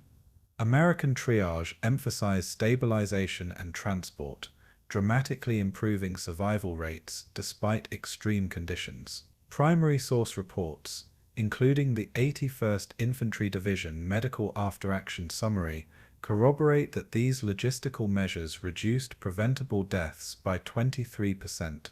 The contrast between US and Japanese medical systems revealed both tactical and psychological consequences. Japanese wounded were encouraged to commit ritual suicide to avoid capture, evidenced by several cases noted near the quarry perimeter. US medics instead prioritized life preservation, often under fire, creating a constant tension between operational imperatives and humanitarian obligation. Field notes from Lieutenant William L. Thompson, 321st Regiment, described the surreal scene of attending to heavily wounded soldiers while artillery bursts shook the tents, forcing triage tables to be relocated 3 times in a single day. The result was a moral calculus embedded into every decision. One side sought to minimize survival, the other to maximize it under lethal pressure. Empirical evidence underscored the cost of combat. Between September 28th and 30th, the hospital admitted 157 cases of blast trauma, 84 of severe lacerations, and 42 burns exceeding 20% of total body surface area. Medics performed improvised surgeries using sterilized knives, field scalpels, and locally fashioned tourniquets, achieving 82% post-operative survival in otherwise fatal injuries. Evacuation protocols required 120 minutes per patient, for transport to the rear staging area on the southern Coral Plain. Cross-referencing CB engineering reports shows that road construction directly impacted survival, as injuries were stabilized faster due to reduced transport times. Broader operational implications emerged as disease and fatigue compounded combat losses. High humidity and tropical heat accelerated bacterial growth, leading to a documented 21% increase in post-operative infections compared to temperate theaters. Water purification units delivered only 35 gallons per battalion per day, insufficient to maintain hygiene for 1,000 personnel, forcing strict rationing and field sterilization techniques. Psychological strain manifested in cases of heat stroke, shell shock, and acute depression, recorded in diaries of Corporal James H., indicating the first signs of mass combat trauma documentation. Commanders noted that even soldiers uninjured physically displayed impaired operational effectiveness, requiring additional rotation and rest cycles. Additional supporting evidence arose from direct observation and post-action reports. Field medics photographed each improvised surgery site and recorded environmental temperatures averaging 36 degrees Celsius, with relative humidity at 90%, demonstrating the extreme conditions endured. Comparisons to Peleliu's field hospitals indicated that Angaur's facilities were smaller by 40%, yet faced double the casualty density due to the intense quarry combat. Letters from medics described the dual burden, attending to physical wounds while maintaining morale and discipline under relentless heat, dust, and the constant presence of death. The human consequences were profound. Soldiers exhibited psychological collapse, manifested as tremors, delirium, and muteness, particularly those evacuated after 3 consecutive days of frontline exposure. Medics performed triage in continuous 12-hour rotations, often pausing only to drink 1 liter of water or remove leeches from wounds. The interplay of coral dust, blood, and tropical disease created conditions where endurance teetered on the edge of madness. Despite these hardships, evacuation networks and improvisational medical techniques preserved hundreds of lives that would have otherwise been lost. By October 1st, the hospital had stabilized the majority of critical casualties, yet the human cost remained stark: 260 KIA and 1,350 wounded, alongside dozens suffering long-term psychological trauma. Angaur's conquest was measured not only in territory, but in the fragility of life and sanity preserved within the tents of coral dust. Supplies continued to trickle from the 1,884th and 1,885th CB battalions, and evacuation routes remained under intermittent sniper fire. October 1st, 1944, Central Angaur, dense jungle adjacent to the western Coral Plateau. Sergeant Robert L. of Company B, 322nd Infantry Regiment, peered into the mouth of a cave 30 meters wide and 15 meters deep, the entrance camouflaged by overgrown palms and banyan roots. Flame tanks, M4 Shermans, modified with E45 flame projectors, circled the perimeter while patrols prepared to advance, their boots sinking into coral dust, mixed with blood from earlier engagements. Casualty figures had risen to 467 US soldiers killed and 1,599 wounded, while Japanese dead totaled approximately 1,390. Only 45 prisoners had surrendered since the initial landings, underscoring the uncompromising resolve of Lieutenant Colonel Ushio Goto's forces. Communication logs captured the last intercepted Japanese radio transmission on September 29th, a terse message confirming positions and willingness to fight to the death. Mortar fire echoed from previous bunkers, each crater mapped by patrols to guide clearing operations. The technical challenge of clearing each fortified cave required detailed coordination between infantry and armored units. Flame tanks projected streams of napalm approximately 30 meters into each tunnel, while grenadiers lobbed fragmentation devices to neutralize hidden positions. Explosive charges measured in 50-pound increments were set at cave entrances to collapse weak coral roofs, requiring precise calculation to avoid suffocating trapped US soldiers. Patrol logs indicate that clearing a single cave averaged 2 hours, often extending to 3 under concealed sniper fire. Engineers from the 1884th and 1885th CB battalions reinforced pathways and stabilized coral rubble to facilitate armored mobility. Tactical maps produced by 3rd Battalion, 322nd Regiment detailed every bunker and trench, documenting elevation changes up to 12 meters across the Western Plateau. Comparative analysis of US and Japanese defensive doctrine revealed fundamental differences. Angaur's defenders employed defense in depth, learned from Saipan, utilizing interconnected caves and reinforced coral bunkers to funnel attackers into kill zones, while American units relied on combined arms and mobility to force engagement. In contrast, Peleliu's Japanese positions had relied on immediate frontal resistance, producing higher initial US casualties but fewer prolonged engagements.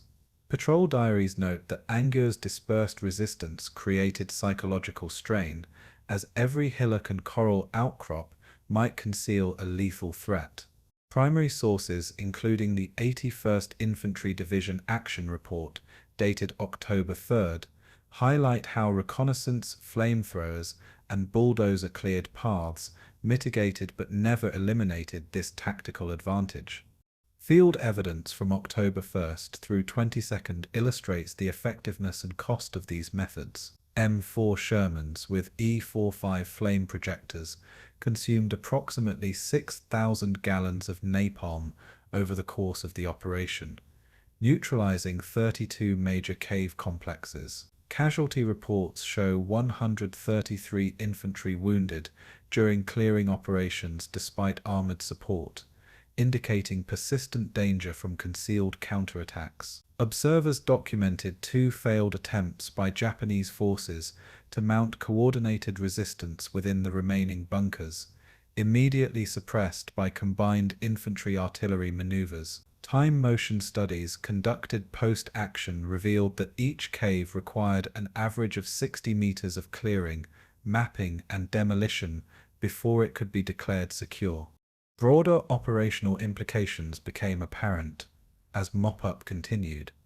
Only 45 Japanese soldiers surrendered voluntarily, revealing a doctrinal emphasis on annihilation rather than capitulation.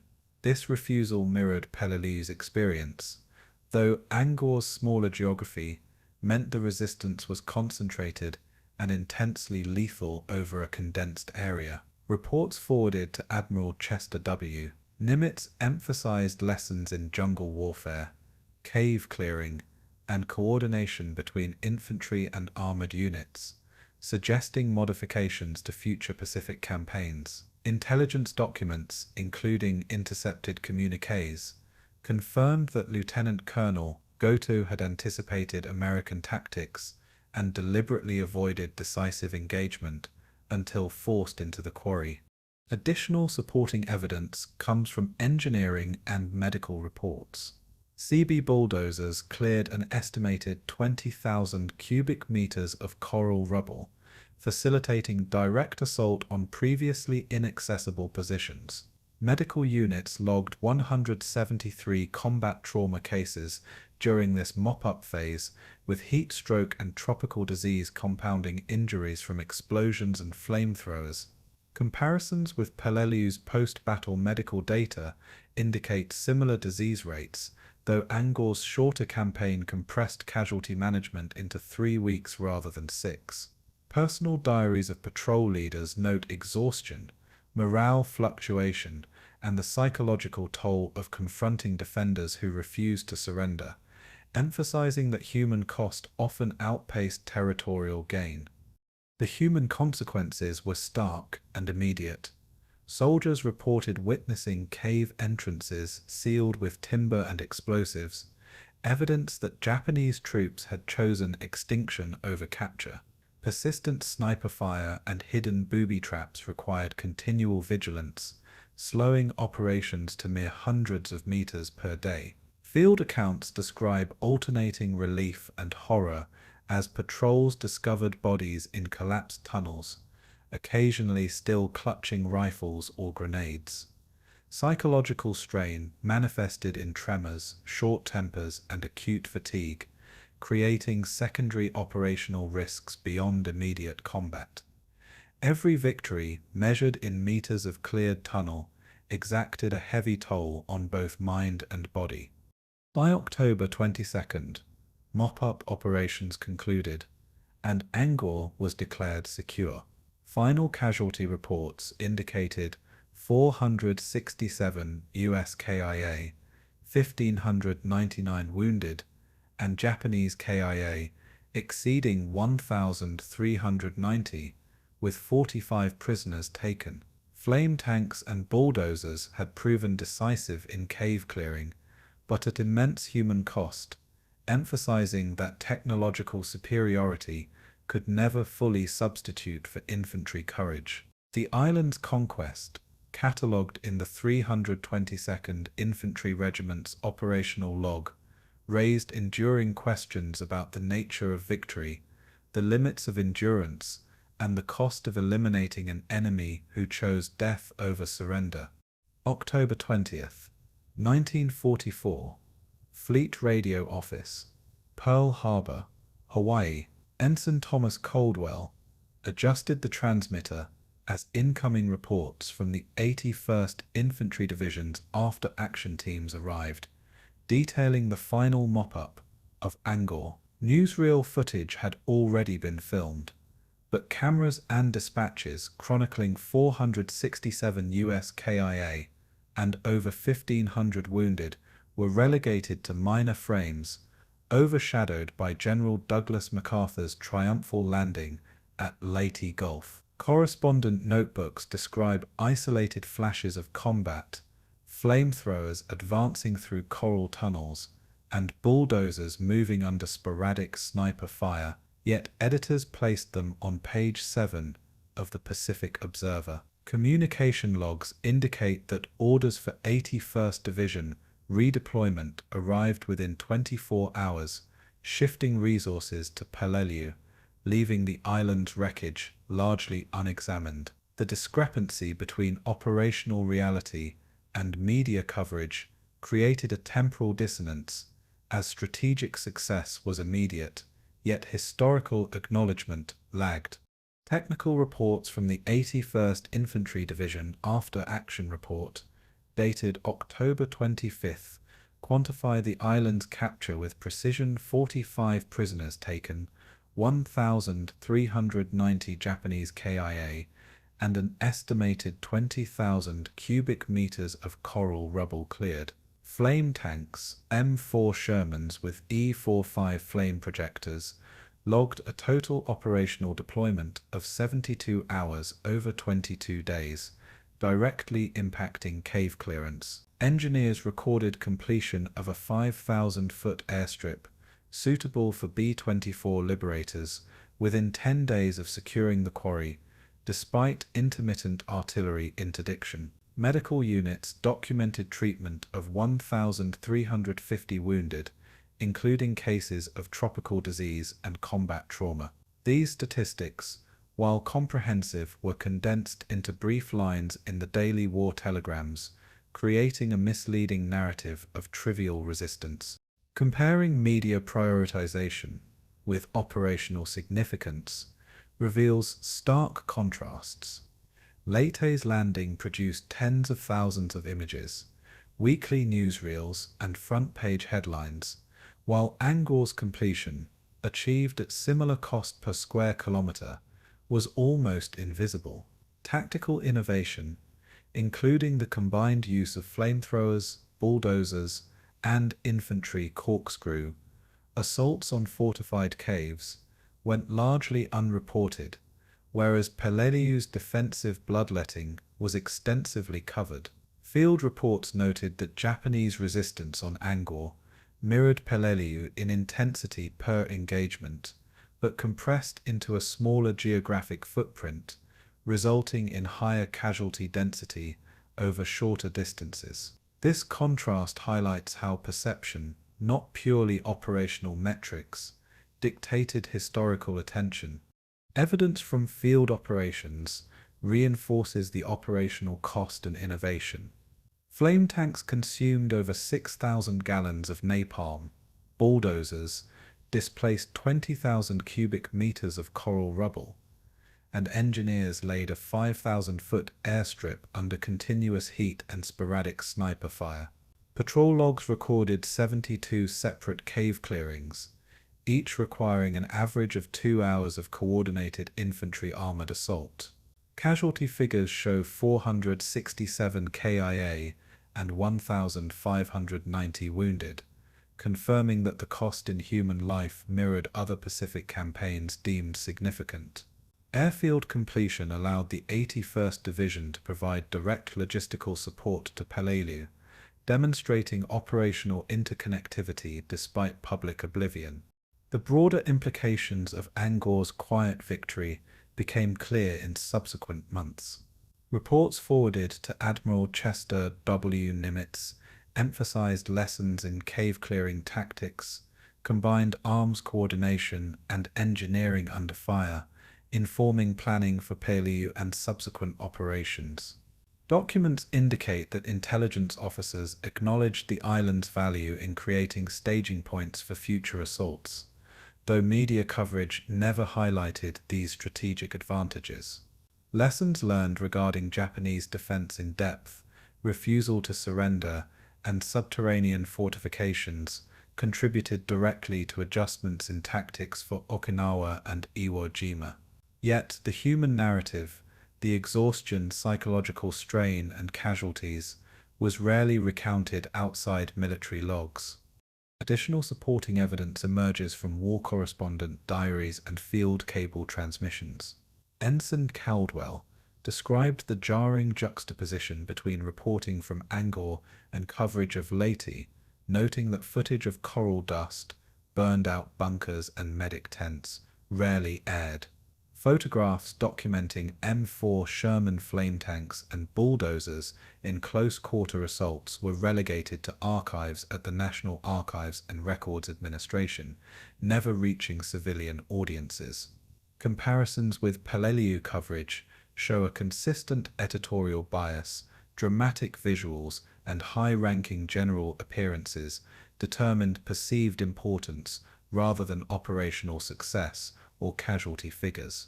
Command rivalries, particularly between General MacArthur's staff and Admiral Nimitz's theater oversight, further influenced what was deemed newsworthy in the Pacific theater. The human consequences of this obscured victory were subtle but profound. Soldiers who endured jungle heat, coral rubble, and flamethrower assaults returned to Peleliu with minimal recognition for their ordeal. Psychological strain persisted as field medics and officers documented insomnia, acute stress, and the sense of being erased from historical memory. Operational success did not mitigate personal trauma. Men measured victories in meters of cleared tunnels and stabilized airstrips, not in headlines or public acclaim.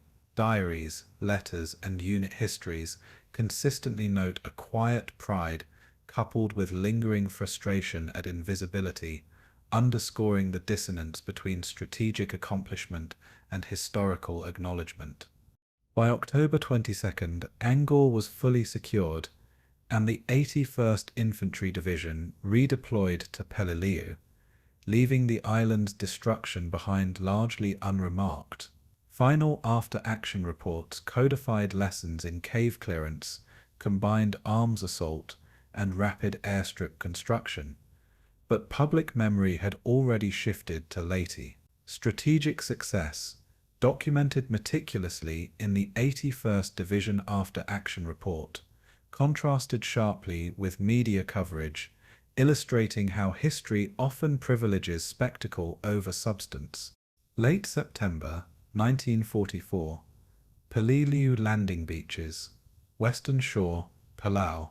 The first boats of the 321st Infantry Regiment touched coral sand already scorched by months of marine engagement.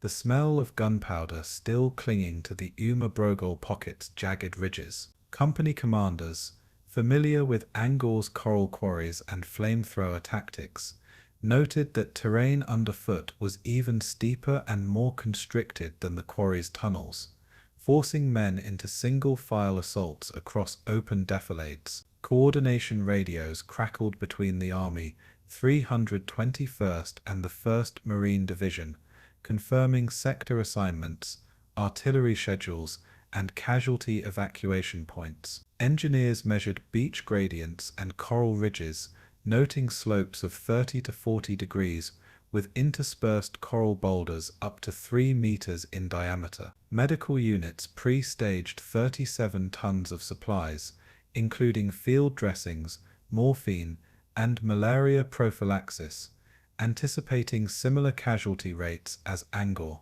Mortar teams reported elevated fire concentrations, with 8-inch shells landing within 50 meters of forward positions. The psychological continuity from Angaur was palpable, as men silently compared prior deaths to the challenges now confronting them.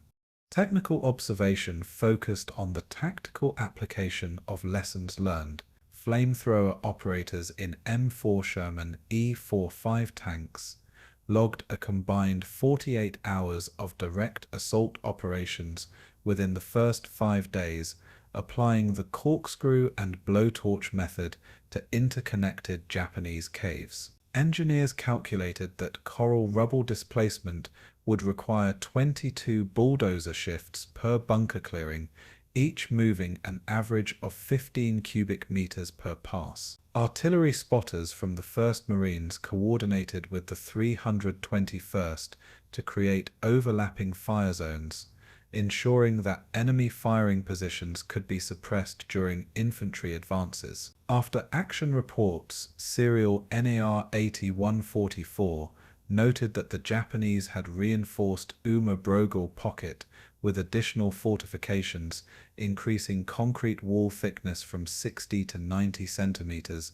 demanding adapted explosive charges. Communications logs documented that pre-landing recon photos, including aerial images by Captain John Ferris, revealed a denser network of cave entrances than Angaur's quarry, necessitating combined arms coordination at an unprecedented pace.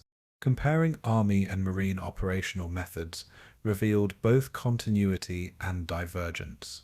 Marines had previously relied on incremental fire and maneuver assaults, prioritizing small unit penetration over heavy engineering support, whereas the 321st implemented an Angaur-informed blend of armored flamethrowers and bulldozer-assisted entry. Casualty ratios for initial engagements highlight the difference. Marines sustained 197 KIA and 850 wounded over the first 10 days, while the 321st reported 267 KIA and 1,020 wounded in the same terrain, but with higher mechanized support. Enemy fire density remained comparable, averaging 55 rounds per 100 meters advanced, yet American armored integration reduced infantry exposure time by 20%. This operational comparison informed commanders that Angaur experience could be directly applied, though terrain steepness and pocket consolidation increased risk. Field evidence from the first week confirmed tactical adaptation. Flame tank operators successfully neutralized 14 cave clusters within 72 hours. Each operation documented in unit logs with precise coordinates and fuel consumption metrics, averaging 500 gallons per engagement. Bulldozers, reinforced with steel plates and sandbags, pushed through coral rubble, establishing cleared lanes up to 5 meters wide for infantry movement. Communications intercepts revealed Japanese repositioning patterns, allowing artillery observers to adjust barrages, often targeting secondary firing positions previously unobserved at Angaur. Casualty monitoring indicated that protective mechanized integration decreased exposure but did not eliminate the human toll. Stress fractures, heat exhaustion, and tropical diseases were recorded in 73% of field medics' reports. The broader operational implications of sending the 321st to Peleliu became increasingly clear. Lessons in cave clearance, direct fire coordination, and rapid engineer support allowed units to maintain momentum in the face of intense crossfire, sustaining only a 20% increase in casualty density over previous marine engagements. Documentation, including Colonel Harold Dunbar's war diary, stressed that tactical rehearsal on Angaur facilitated faster bunker neutralization and minimized repetitive exposure to enemy snipers. Coordination protocols between Army and Marine units were refined in real time, establishing precedents for joint amphibious assault doctrine. The ability to apply prior lessons directly to combat demonstrated the iterative nature of Pacific warfare, where each bloody lesson informed the next. Additional supporting evidence emerges from comparative photographic and written records. Marine reconnaissance photos of Uma Brogol Pocket illustrate extensive cave networks and coral ridges identical in configuration to Angaur's quarry, reinforcing strategic parallels. Soldier journals such as that of Sergeant William McCall describe repeated flashbacks to Angaur, using prior experience to anticipate ambush points and sniper nests. Engineering logs detail the precise tonnage of explosives used per bunker, averaging 250 kilograms per cave cluster, highlighting the logistical complexity in applying Angaur methods. Reports forwarded to Admiral Nimitz's Pacific Command stressed that cross-branch coordination and prior combat experience could reduce overall operational attrition if applied systematically. The human and operational consequences were stark. Soldiers' prior exposure to intense coral quarry combat allowed more disciplined responses to sudden enemy fire, yet psychological fatigue compounded with tropical heat, sustaining a cumulative impact on morale and cognitive alertness. Field medics reported that 78% of wounded displayed symptoms of post-traumatic stress, mirroring patterns from Angaur, but intensified by relentless combat tempo. Daily casualty lists underscored the brutal efficiency of Japanese defensive planning, while men internalized the notion that survival often depended more on machinery, prior experience, and improvisation than on traditional infantry tactics. Private correspondence illustrates an acute awareness that Angaur's blood had prepared them not for victory, but for delayed survival in Peleliu's unforgiving terrain.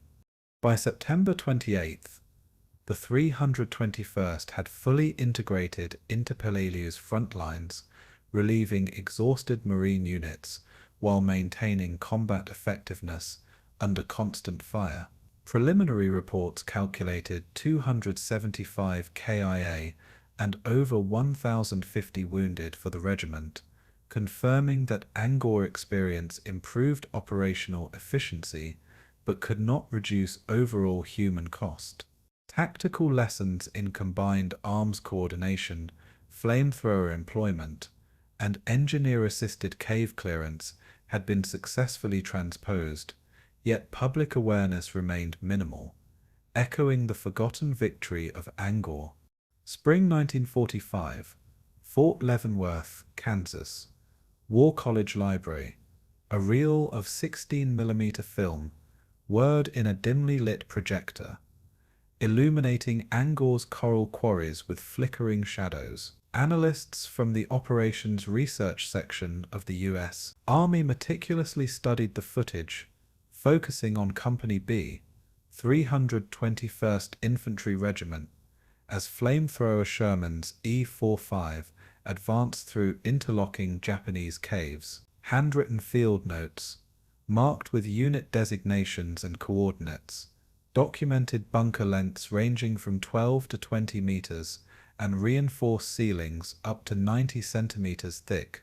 Doctrinal officers cross-referenced these measurements with FM 3120 infantry in jungle warfare revisions, highlighting the need for specialized flame weapons and engineer support. Calculations showed that each cave neutralization required an average of 250 kilograms of explosives combined with 500 gallons of flamethrower fuel. Commanders discussed the human cost, noting 267 KIA and 1,020 wounded for the 321st over 22 days of operations. Comparative charts on the wall displayed Angaur's casualty ratios next to Peleliu, revealing a 40% reduction in infantry exposure when mechanized flamethrower tactics were employed.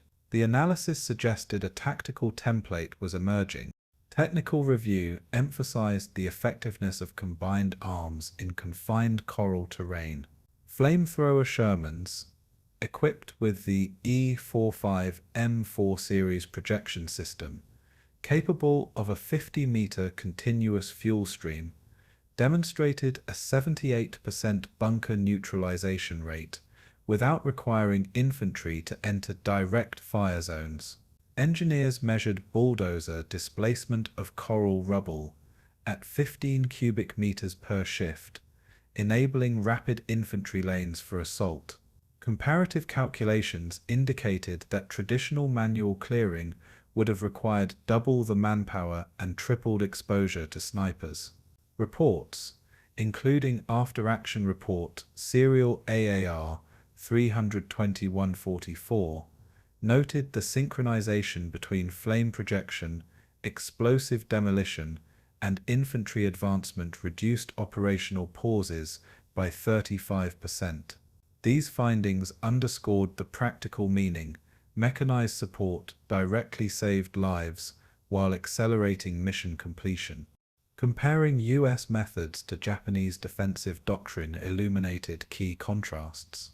Japanese defenders, employing reinforced coral caves with interlinked passages, relied on psychological endurance and surprise, often avoiding direct confrontation until exposed. American tactics, conversely, combined artillery suppression, flamethrower projection, and engineer-assisted rubble removal, achieving systematic attrition over lethal ingenuity. Field records showed that in Angaur, Americans neutralized 14 bunker clusters in 72 hours, whereas Japanese counterattacks were largely reactive and localized. In numerical terms, the kill ratio favored Americans at 3-1 in mechanized supported assaults, whereas purely infantry-led engagements on Peleliu had produced only 2-1 ratios. This comparison reinforced the operational necessity of technology-integrated doctrine for future island campaigns. Evidence from controlled testing reinforced the post-war conclusions. Army Ordnance engineers replicated coral wall densities in training facilities, confirming that E-45 Shermans could project flame effectively over 60 meters when deployed in tandem with demolition charges. Field simulations in July 1945 demonstrated that infantry could advance at an average speed of 45 meters per hour under mechanized support, compared to 20 meters per hour in manual-only scenarios. Flame consumption logs recorded precise usage, 500 gallons per engagement, with 5 minutes of active stream per bunker cluster. Psychological monitoring noted decreased infantry hesitancy, correlating mechanized assistance with operational confidence. The empirical data solidified doctrinal revisions. Broader implications for Pacific warfare became evident as Army War College papers circulated.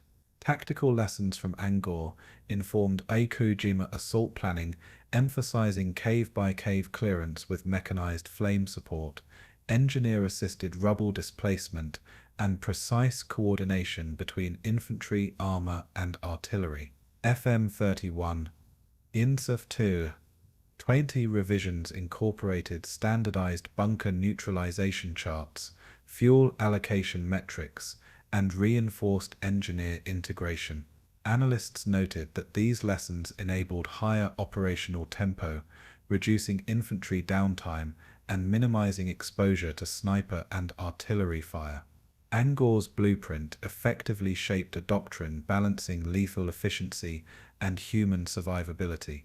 Additional supporting evidence emerged from post-war interviews and film analysis. Captain John Ferris's Angaur combat footage provided visual confirmation of bunker depth, entrance width, and flamethrower impact, correlating directly with FM31-20 updated guidelines. Statistical reports documented a 78% success rate in bunker neutralization when applying the corkscrew and blowtorch methodology, contrasting sharply with the 39% effectiveness of conventional infantry-only clearing methods. Papers authored at the Army War College stressed that lessons learned were codified to prevent repetition of Angaur-level casualties. Comparative studies between Angaur and Peleliu emphasized operational continuity, noting that mechanized flame tactics could reduce overall infantry exposure by 25%. The human and operational consequences of codifying Angaur were profound. Commanders acknowledged that these lessons came at the cost of 267 KIA and 1,020 wounded, yet mechanized application in later campaigns promised reduced attrition rates. Analysts debated the moral dimension. Every operational efficiency derived from prior suffering, reinforcing the ethical tension between tactical progress and human cost. Field accounts of soldiers from Iwo Jima reflected reliance on these doctrines, expressing a mixture of relief and horror at the mechanized destruction of fortified caves. The post-war analytical perspective emphasized that Angaur was both a tactical triumph and a stark warning of war's brutal calculus. By mid-1945, the Army had fully integrated Angaur-derived tactics into the Pacific Island Assault Doctrine, influencing operational planning for Okinawa and subsequent operations. FM31-20 infantry in jungle warfare reflected these codifications, embedding mechanized flame applications, precise engineer integration, and coordinated infantry-artillery timelines. Analysts concluded that Angaur's choral lessons were inextricably written into U.S. military knowledge, codifying both method and cost. October 1944. Angaur Village Perimeter. A burned-out coral hut bore the etched name of Private First Class James H. Carter, 321st Infantry Regiment, as Life magazine photographers recorded the aftermath of jungle combat. Survivors moved among twisted steel and coral rubble, some carrying field journals, others clutching letters from home, their eyes scanning the horizon as if searching for a rationale in the devastation. Official War Department memos, labeled unavoidable, and dated September 25, 1944, justified the operation as a strategic necessity for airfield construction, yet oral histories collected in 1946 questioned the calculus. Comparative notes referenced Tarawa, Saipan, and Peleliu, highlighting similar casualty ratios but differing operational objectives. 267 U.S. soldiers were killed and 1,020 wounded, while only 45 Japanese prisoners were taken, indicating near-total annihilation. Palauan laborers, forced to clear coral paths, were counted among civilian casualties, with 43 documented injuries and 8 deaths. Stars and Stripes reported, in a November 1944 dispatch, that morale among units was fragile, strained by continuous heat, insect-borne disease, and unrelenting artillery harassment. The opening scene established a battlefield weighted with unanswered questions, setting the stage for moral reckoning. Post-war analysis examined operational statistics and engineering outcomes, noting that the 5,000-foot airstrip for B-24 bombers consumed 8,000 cubic meters of coral rubble and required 2,000 man-hours of CB labor. Engineers documented bulldozer fuel consumption at 700 gallons per week, while flamethrower Shermans burned an average of 500 gallons per engagement, confirming efficiency but emphasizing extreme resource expenditure. Reports compared Angaur's 40% bunker clearance rate with Peleliu's 28% in infantry-only assaults, indicating clear mechanized advantage. Correspondent Walter Cronkite noted in a dispatch that soldiers often hesitated before caves despite superior firepower, suggesting that technical efficiency did not eliminate psychological strain. Calculations indicated that while the operation achieved tactical goals, the human cost was disproportionate to strategic gain, raising questions about necessity versus experimentation. Comparisons between US and Japanese approaches underscored the stark philosophical divergence. Japanese defenders utilized interlocking caves and overhead cover, maximizing coral resilience and psychological endurance while minimizing exposure. Americans relied on mechanized flame and demolition support, creating predictable neutralization patterns but exacting high physical and moral tolls. While US forces reduced exposure by 25% through flame-assisted assaults, the Japanese strategy prolonged survival but ultimately led to near-total annihilation. These differences highlighted that success was contingent not solely on technology, but also on ethical considerations in applying attritional tactics. Field evidence confirmed these conclusions. Post-war surveys documented that the average coral bunker was reinforced with 60 to 90 centimeters of concrete and coral aggregate, yet mechanized flame projections allowed neutralization within 15 minutes per cluster. Engineer notes detailed rubble displacement of 12 cubic meters per bulldozer pass, significantly reducing infantry risk but emphasizing logistical strain. Casualty mapping revealed that 2/3 of US wounded were exposed during cave-by-cave clearance operations, illustrating that mechanization mitigated but did not remove danger. Correspondence notes from Stars and Stripes corroborated these findings, describing medevac delays of up to 8 hours due to terrain obstacles. Broader implications became clear as strategic planners assessed post-occupation outcomes. Angaur's airfield became operational within 23 days, yet Late's landing, occurring simultaneously, overshadowed media coverage and political recognition. The operation's tactical success contrasted with the ethical cost: nearly 1,500 casualties, civilian injuries, and psychological trauma among survivors. Life magazine featured interviews with soldiers expressing doubts about the purpose of the assault, noting that the bloodshed felt experimental rather than indispensable.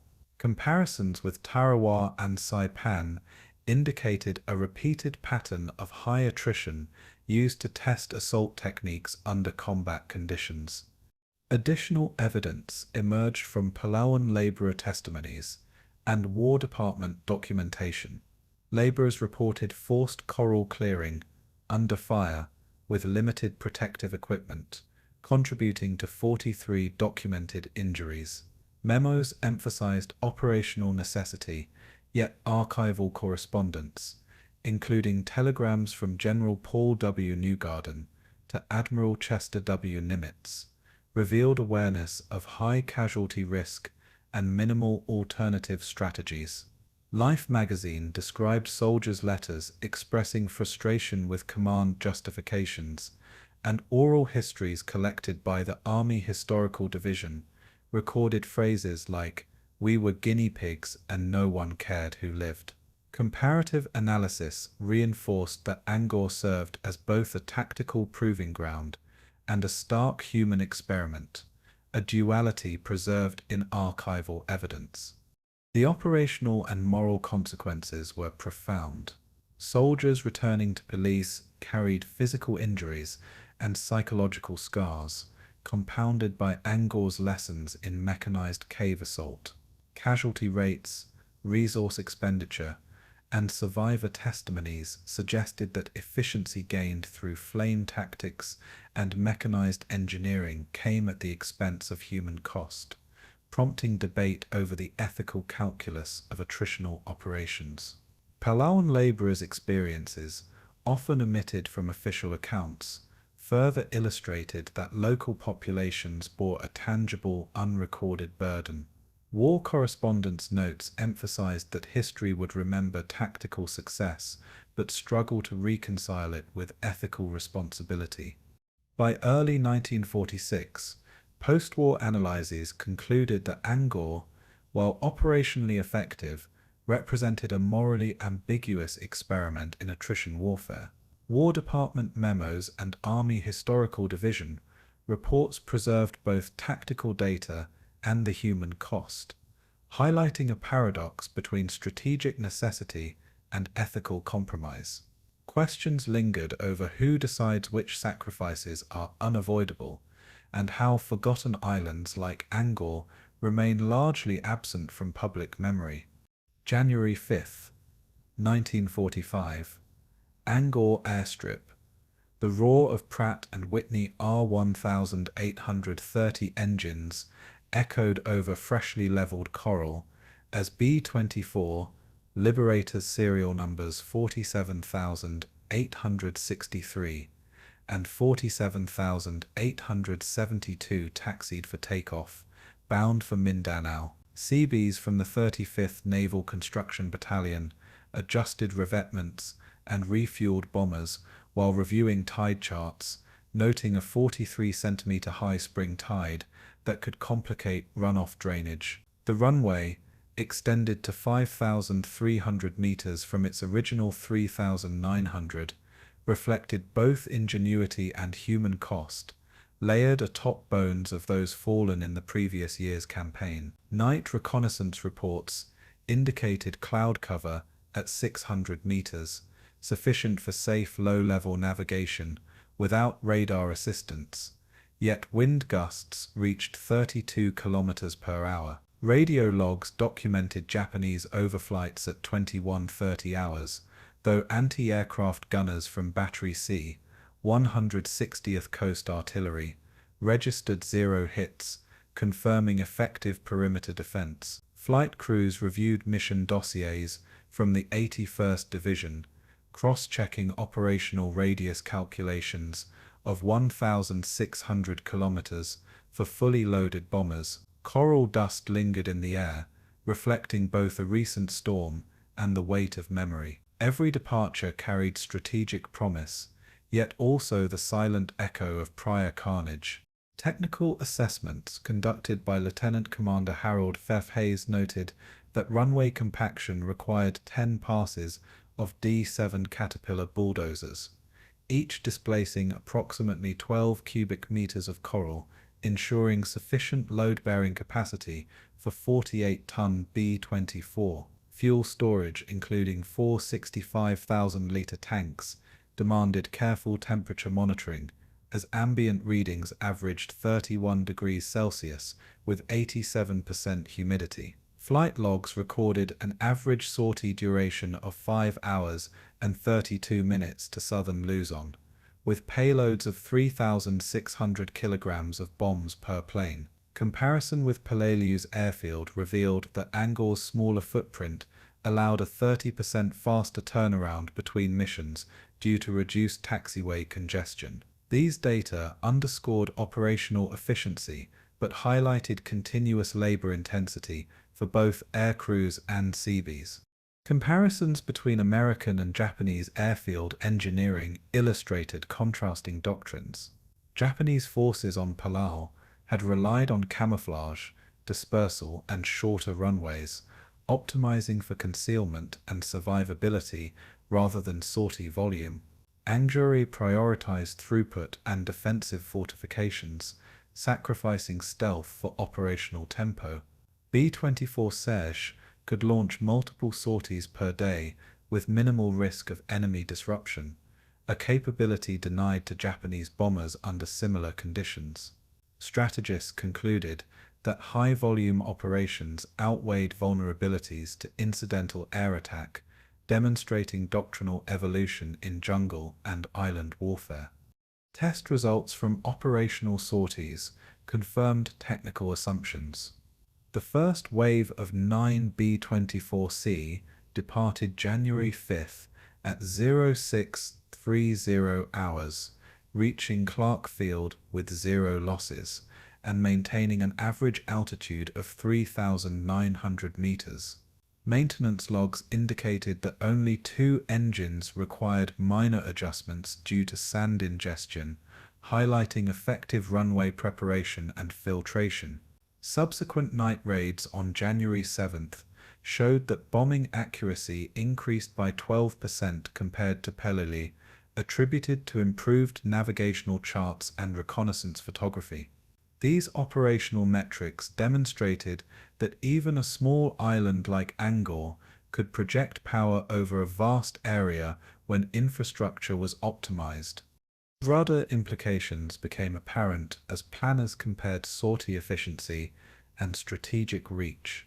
Angaur's compact airfield allowed 72 missions in 10 days versus 52 from Peleliu's larger but more congested strip.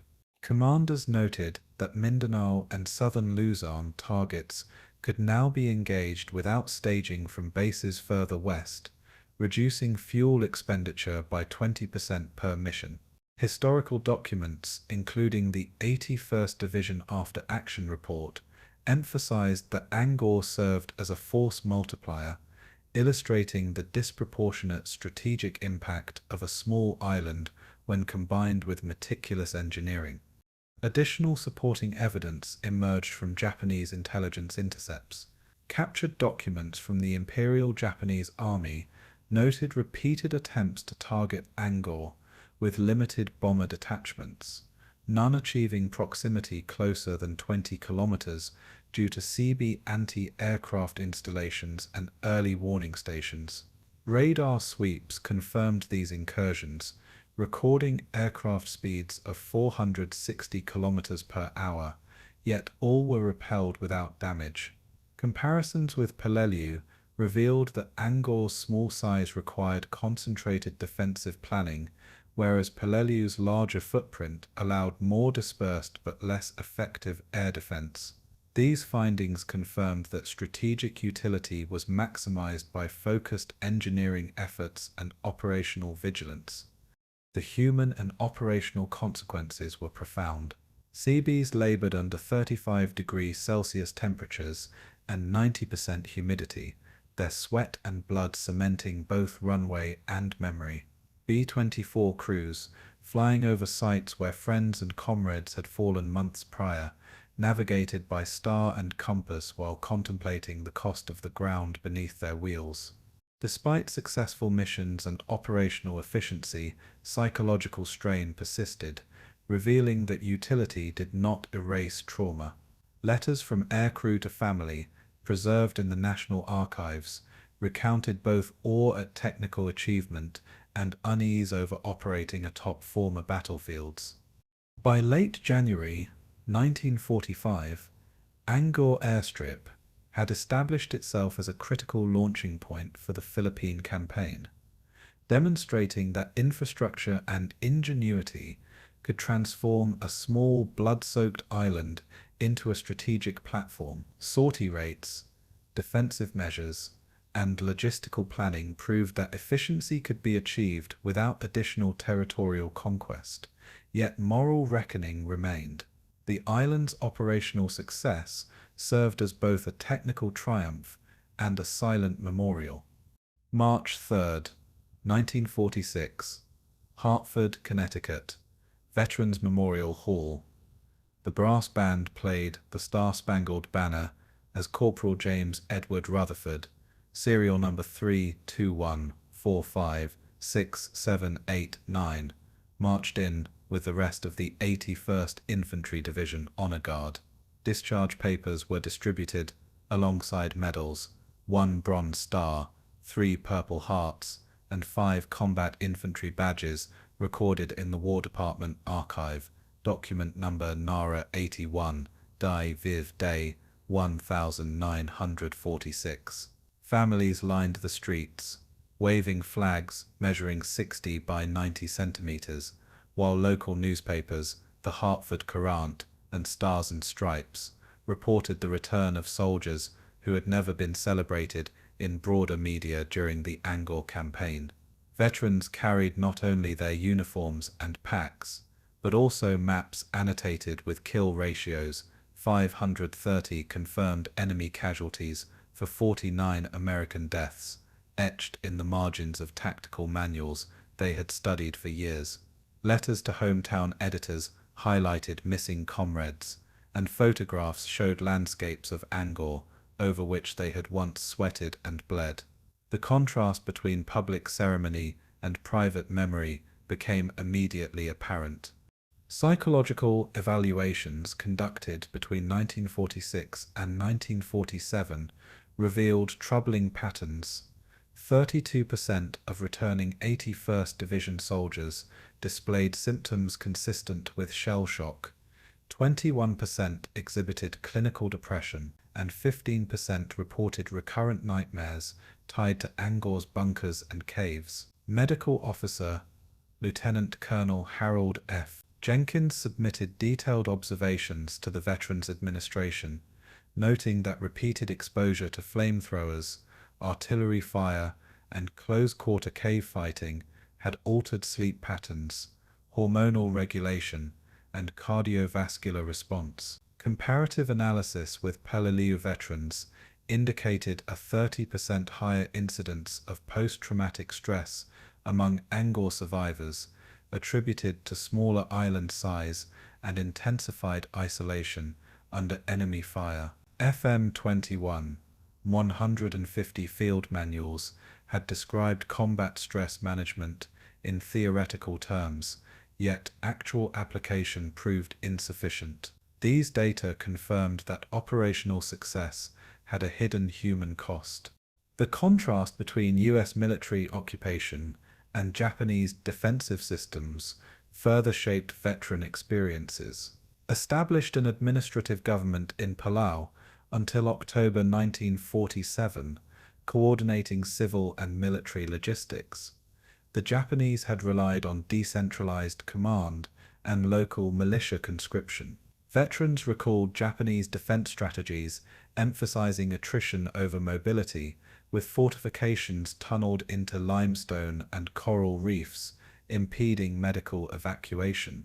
American forces, by contrast, used detailed engineering plans, aerial reconnaissance, and integrated CB construction units to establish supply lines and airfields. The operational differences left veterans reflecting not just on tactics, but on the psychological imprint of structured versus improvised systems of control. Field reports and after-action documentation highlighted lingering consequences of combat. Captain Edward L. Harmon's diary recorded that 75% of the men still avoided enclosed spaces reminiscent of caves, and 39% experienced acute startle responses when hearing fireworks or engine backfires. Letters to the 81st Division Association, formed in 1952, detailed reunion plans where veterans shared photographic evidence of trench lines and destroyed bunkers. Comparative analysis with Tarawa and Saipan indicated similar post-war symptom prevalence, yet Angaur's small size amplified memory consolidation, creating persistent flashbacks tied to very specific topographical features. Veterans used these materials to train younger troops in awareness of psychological resilience. Broader implications became evident as family members and historians studied returned veterans' documents. Oral histories collected by the VA between 1952 and 1957 revealed consistent themes: loyalty to unit, grief for lost comrades, and moral questioning of strategic decisions. Analysis of discharge records showed that 84% of soldiers requested assignments within administrative or logistical units post-combat, reflecting an avoidance of frontline redeployment. The strategic cost-benefit analysis, recorded in War Department Memo WD-ANG46, was juxtaposed against personal cost documented in diaries, letters, and interviews. These contrasts raised questions about how societies value forgotten campaigns.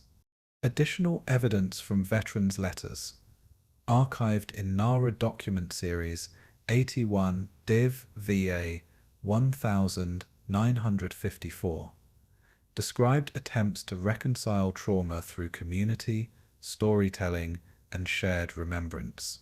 Reunion events between 1952 and 1960 showed participation rates of 63% among surviving members, with correspondents noting 27 missing or deceased. Comparative analysis with Peleliu veterans suggested a stronger reliance on association formation among Angaur returnees, possibly due to the battle's obscured place in public consciousness. Veterans repeatedly emphasized the importance of preserving maps, field manuals, and photographs to keep memory alive. Human and operational consequences were visible decades later. Survivors reported persistent chest pains, sleep disturbances, and recurring dreams of tunnels filled with smoke and coral dust. Spouses and children described difficulty in eliciting details, noting that veterans often wrote of comrades by name, yet avoided strategic or tactical discussion. Letters written in the late 1970s detailed reunions on the original airstrips and beaches, where veterans retraced paths of advance, counted bunkers, and compared old maps to current aerial photographs. Despite time elapsed, the island continued to shape behavior, relationships, and sense of identity. Memory became operational. The war persisted in narrative form. By 1960, the 81st Division Association had formalized annual commemorations, preserving maps, letters, and oral histories in a centralized archive. Veterans' testimonies, cross-referenced with official reports, highlighted Angaur as a campaign defined not by headlines, but by enduring personal cost and silent achievement. These records laid the foundation for historical scholarship, ensuring that the lessons and sacrifices of a small, blood-soaked island would be acknowledged, even if widely forgotten. April 15, 2024. Angaur, Palau, dense jungle near the southern plateau.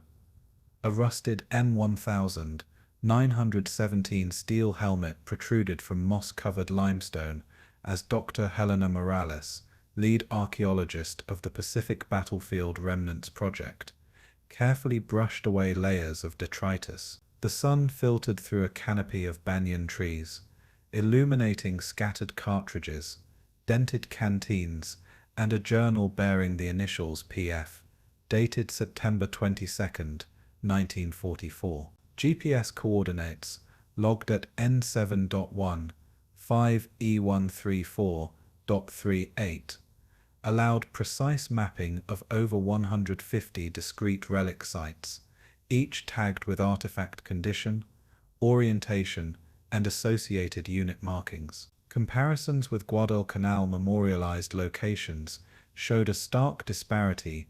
Angaur's battlefield remained largely unmarked, with 92% of remnants left in situ rather than curated. The project aimed to preserve memory through tangible evidence rather than abstract statistics.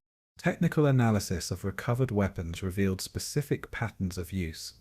Thompson submachine guns, serial numbers TSMG 11234 to TSMG 11387, bore traces of sustained firing, with barrel erosion measured at up to 3 mm after 500 rounds. Flamethrower units M2A1 displayed nozzle deformation consistent with extended exposure to high-temperature operations, averaging 600 degrees Celsius at discharge. Fragmentation grenades, Type 97, captured from bunkers, exhibited explosive residues, confirming detonation effectiveness rates of 87% against fortified positions. Ballistic tests compared coral-reinforced Japanese pillboxes to American improvised steel barriers, revealing that Angaur's coral substrate absorbed shrapnel differently,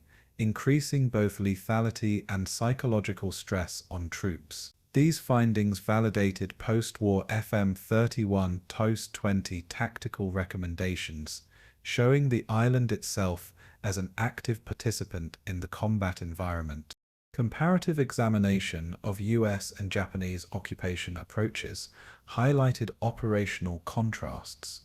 Japanese fortifications relied on interconnected caves and concealed emplacements, prioritizing survival and attrition over rapid counterattack. American forces combined aerial reconnaissance, precision artillery, and coordinated infantry maneuvers, using detailed mapping and engineering support to neutralize resistance. DNA sampling from skeletal remains, conducted under Protocol PBR 2023, allowed identification of 12 previously unrecorded soldiers, highlighting the human consequences of these tactical philosophies.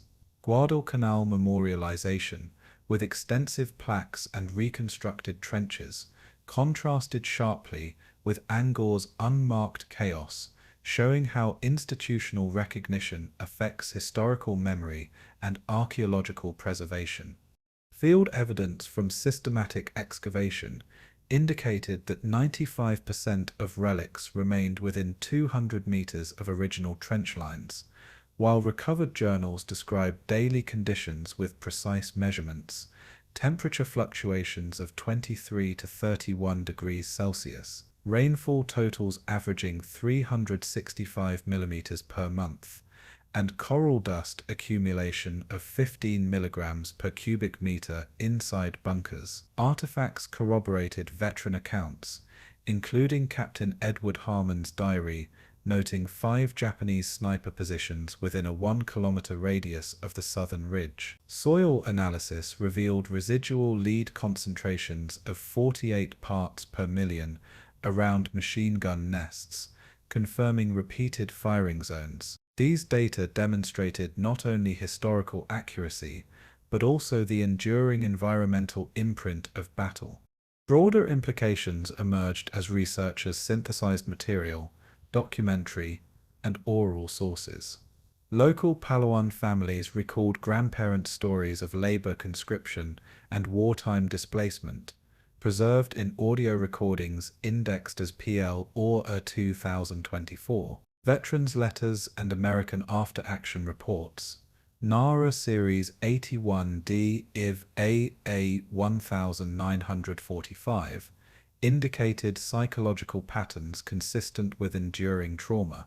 The synthesis revealed that memory survives in multiple layers, tangible artifacts, written testimony, and community oral tradition. Comparison with other Pacific campaigns showed that Angaur's silence was not absence, but rather a reflection of selective historiography. The island itself functioned as both grave and archive, its contours encoding human and operational history. Additional evidence arose from the Pacific Battlefield Remnants Project's preservation protocols. Controlled excavation zones covering 2,000 square meters ensured minimal disruption to coral beds, while high-resolution LiDAR scans recorded trench networks with centimeter-level accuracy. 5 skeletons recovered were repatriated to family lines, using mitochondrial DNA, exemplifying ethical and technical progress in battlefield archaeology. Comparative studies with Peleliu highlighted that Angaur lacked formalized memorial spaces, with 78% of sites in danger from vegetation overgrowth, emphasizing urgency. These operations underscored the ethical responsibility to both preserve history and respect the deceased. Human and operational consequences became tangible as archaeologists and historians interpreted their findings. Helmets, boots, and journals returned from obscurity evoked names, ranks, and personal stories, bridging the gap between abstract casualty numbers and lived experience. Contemporary Palauan guides recounted witnessing Japanese defensive positions repurposed for cultural events, while elders described salvaging materials from abandoned bunkers, linking past violence to present memory.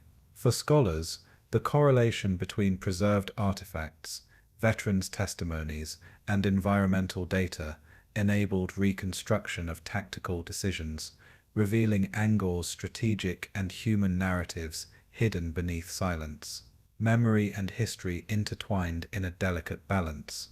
By late 2024, the Pacific Battlefield Remnants Project published a comprehensive report, PBR 2024, integrating archaeological findings, DNA identifications, and oral histories into an interactive map accessible to both researchers and the public.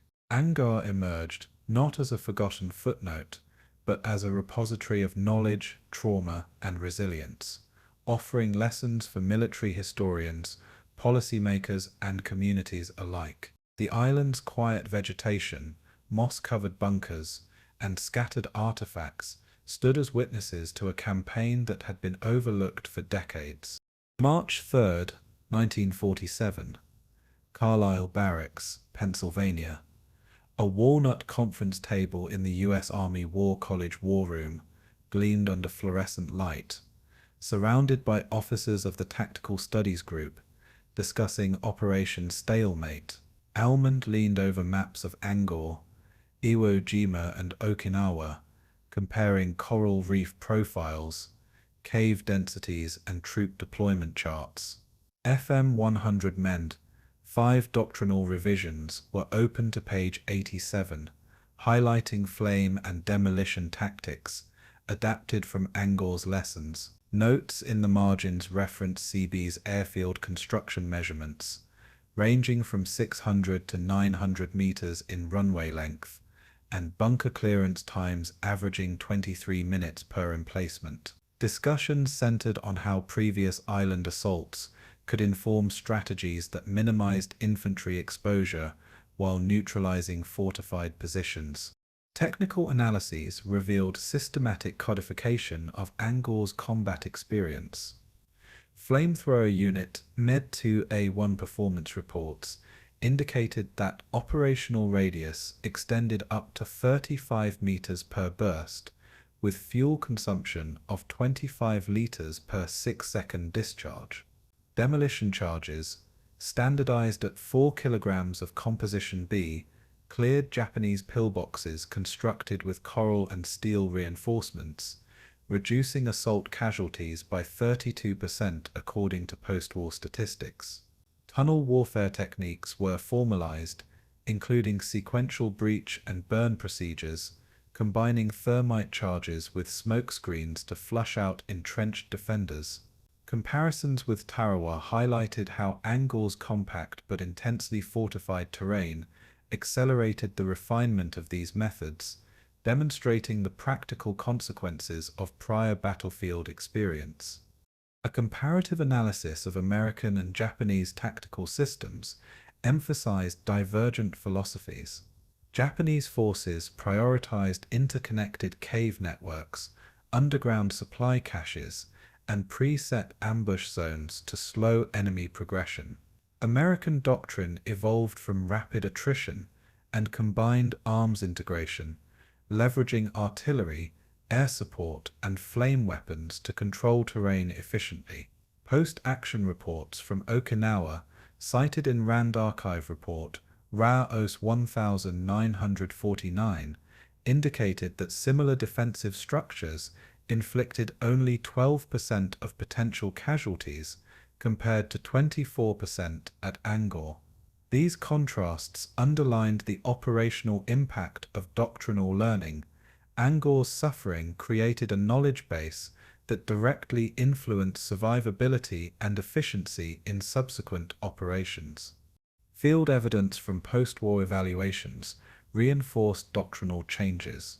After-action surveys of the 81st Infantry Division on southern Okinawa sectors documented casualty reductions from 27% to 17% in units employing flame and demolition tactics pioneered at Angaur.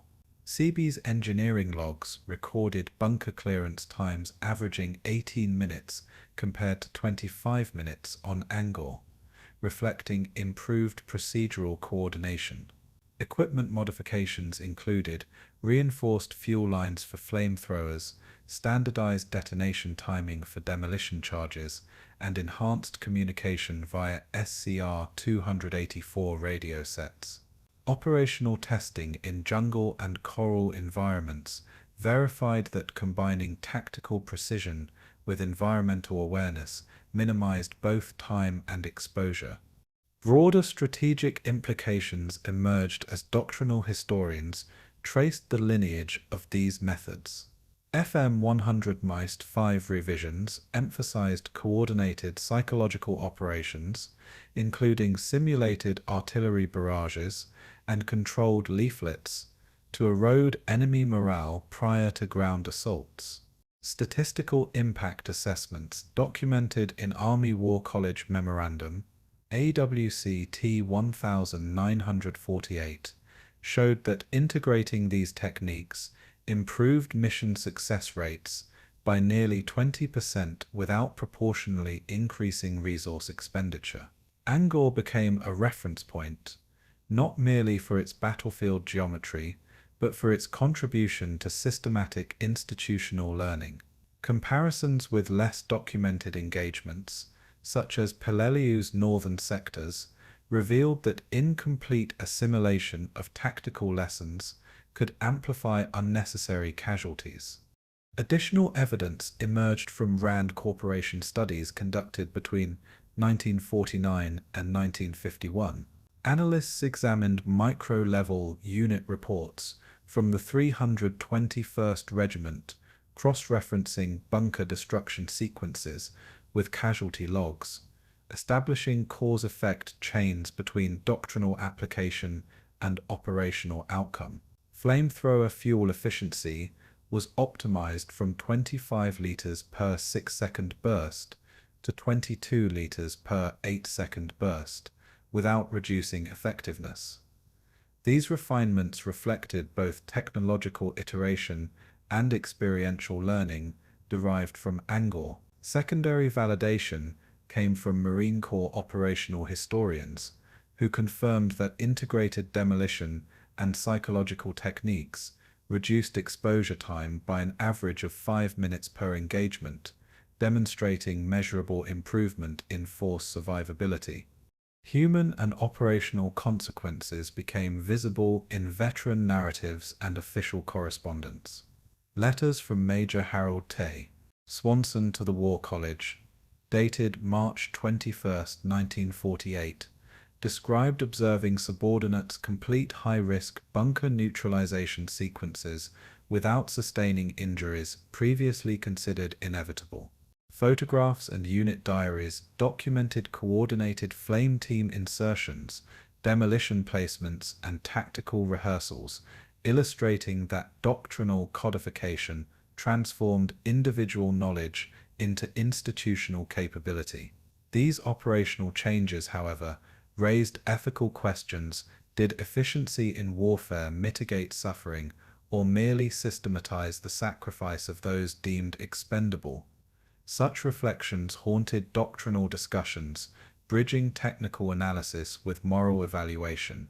By early 1950, FM 195 revisions and RAND-supported studies established Angaur as a cornerstone of modern amphibious assault doctrine, informing operations from Iwo Jima to Okinawa. Flame tactics, demolition procedures, tunnel clearing methods, and psychological operations became standardized elements of U.S. military manuals, a tangible legacy written in both blood and procedural documentation. The island's lessons extended beyond statistics, shaping operational culture, ethical considerations, and tactical methodology. April 15th, 1952.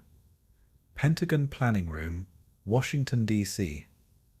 A wall-mounted model of Palau's archipelago dominated a long mahogany table where staff officers of the Joint Chiefs of Staff traced supply routes with colored pins. General Nathan Twining reviewed Pacific logistics reports, referencing Angaur's airstrip construction, coral quarry throughput, measured at 80 cubic meters per day, and fuel storage capacity of 250,000 liters. Notes on Operation Stalemate detailed troop landing timelines down to 15-minute intervals, emphasizing efficiency under environmental constraints. Cold War tension heightened the urgency.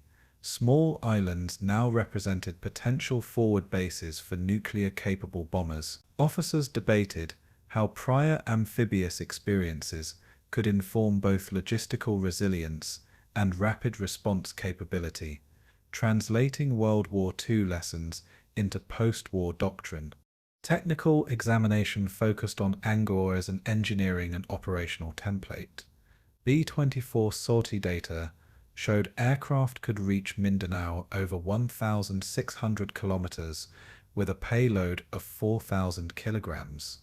Seabee's airfield expansion logs documented coral compaction to 25 centimeters depth and drainage ditches measuring 75 meters in length, ensuring operational readiness during monsoon rains.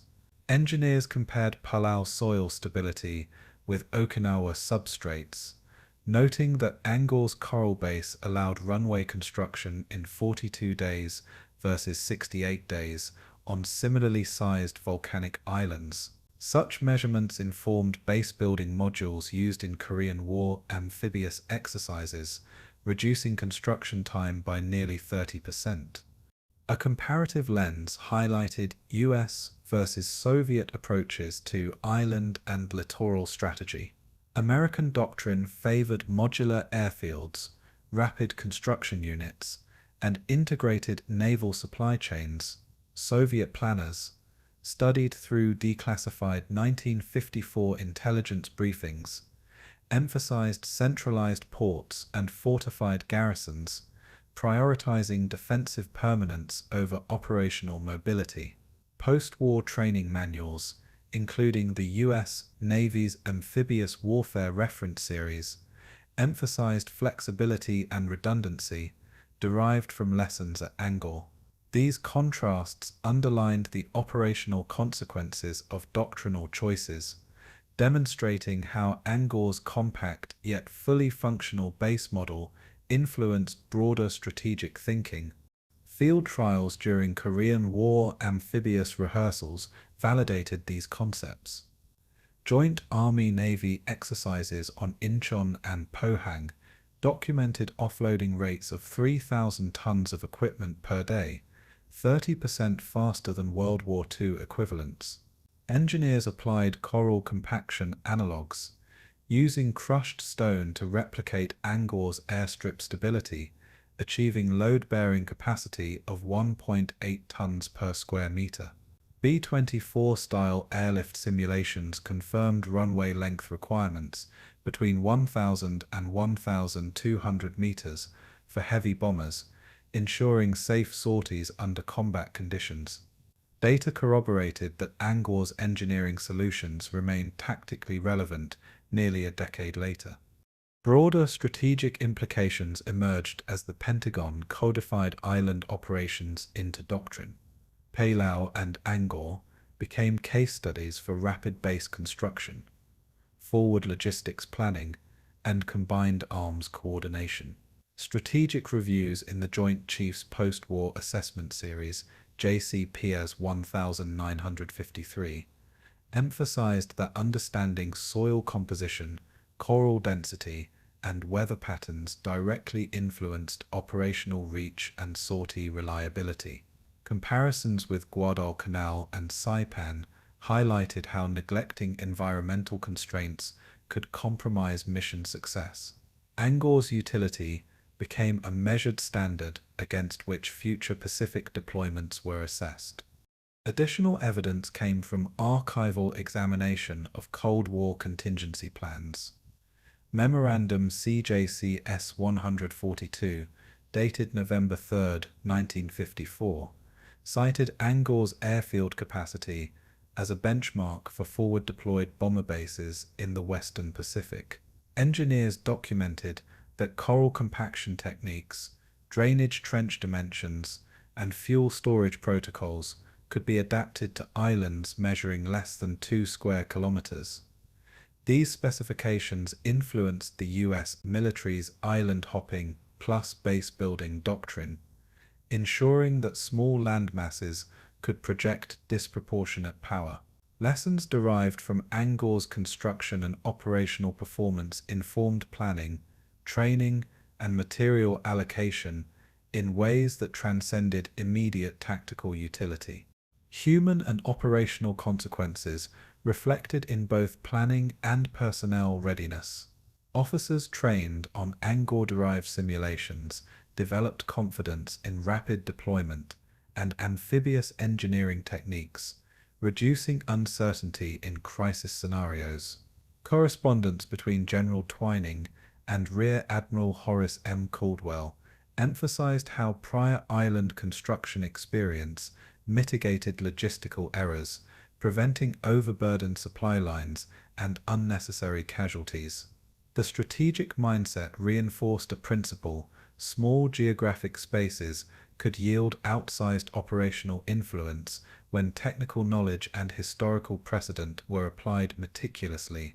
Efficiency and foresight became intertwined with operational safety. By mid-1955, Angaur's imprint on American strategic thought was evident in Korean War logistics, Cold War Pacific contingency planning, and doctrinal exercises. The island's lessons, codified in manuals, training modules, and engineering specifications, echoed across decades and geographies. Small, forgotten coral islands now dictated the architecture of power projection, demonstrating how tactical experience informs long-term strategy. October 2nd, 2023, Angaur, Palau, jungle clearing near the former airstrip.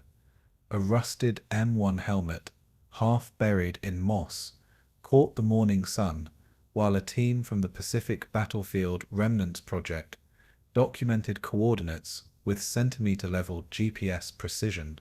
Archaeologists brushed away 2 centimeters of layered soil to reveal a second helmet, a set of corroded bayonets, and fragments of a Japanese Type 99 rifle. Drone imagery over the northern plateau measured bomb crater diameters at between 3 and 5 meters, confirming archival maps from 1944. Field notes cross-referenced with Palauan oral histories, citing elders recalling the screams of forced laborers and the arrival of B-24 bombers, created a tangible chronology of human presence and violence. These physical remnants, combined with unit diaries and a final letter home from Private First Class Thomas E. Hawkins, provided direct insight into the lived experience of combatants and civilians.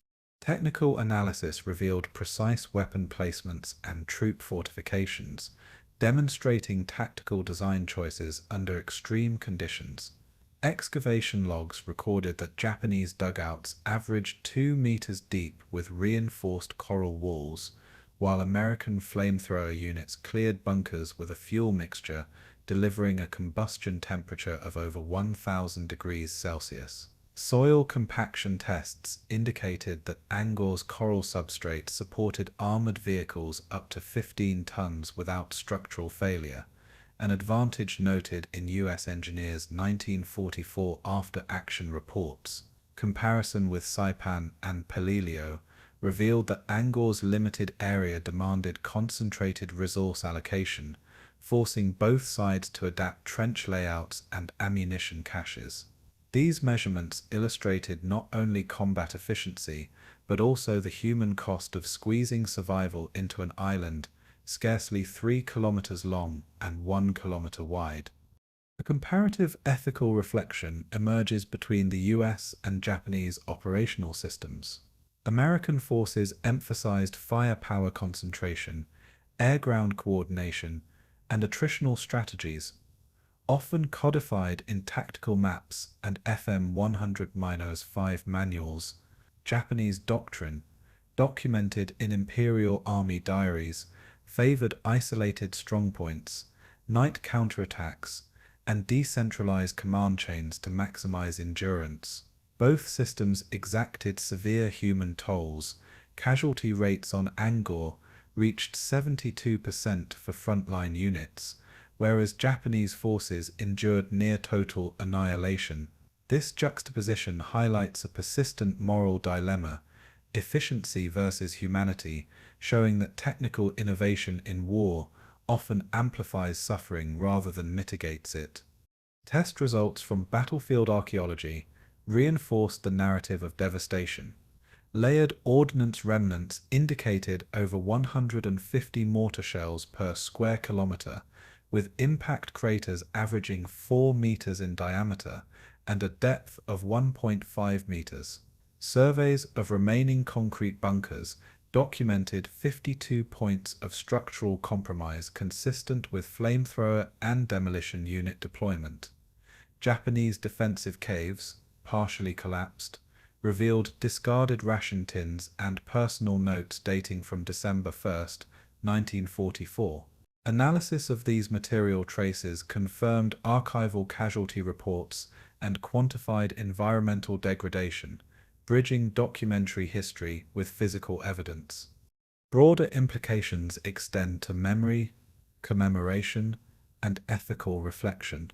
Angaur houses 282 marked graves in the Palau Pacific Memorial, while unmarked Japanese burials remain under dense jungle canopy. Interviews with local families, recorded in 2022 by historian Dr. Yuki Sato, conveyed stories of grandparents forced to carry ammunition through 35 degrees Celsius heat. Archival letters from American soldiers, combined with diaries of Japanese conscripts, provided contrasting perspectives on duty, fear, and loss. The ethical question emerges: can any strategic or technological gain justify this scale of suffering, or does Angaur exemplify the limits of moral compromise in warfare? Further evidence comes from comparative ethical debates in post-war military scholarship. Rand Corporation reports from 1956 cited Angaur as a case study in attritional island warfare, emphasizing the reduction of casualties on Okinawa through refined tactics.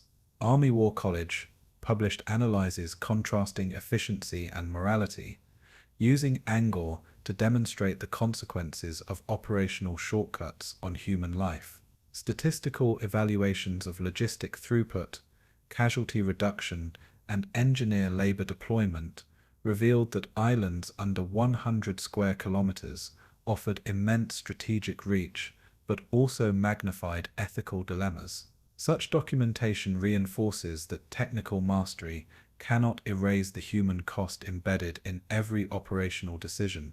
Human consequences resonate decades later, manifesting as psychological scars, forgotten heroism, and ethical introspection. Veterans' oral histories, including interviews archived in the U.S.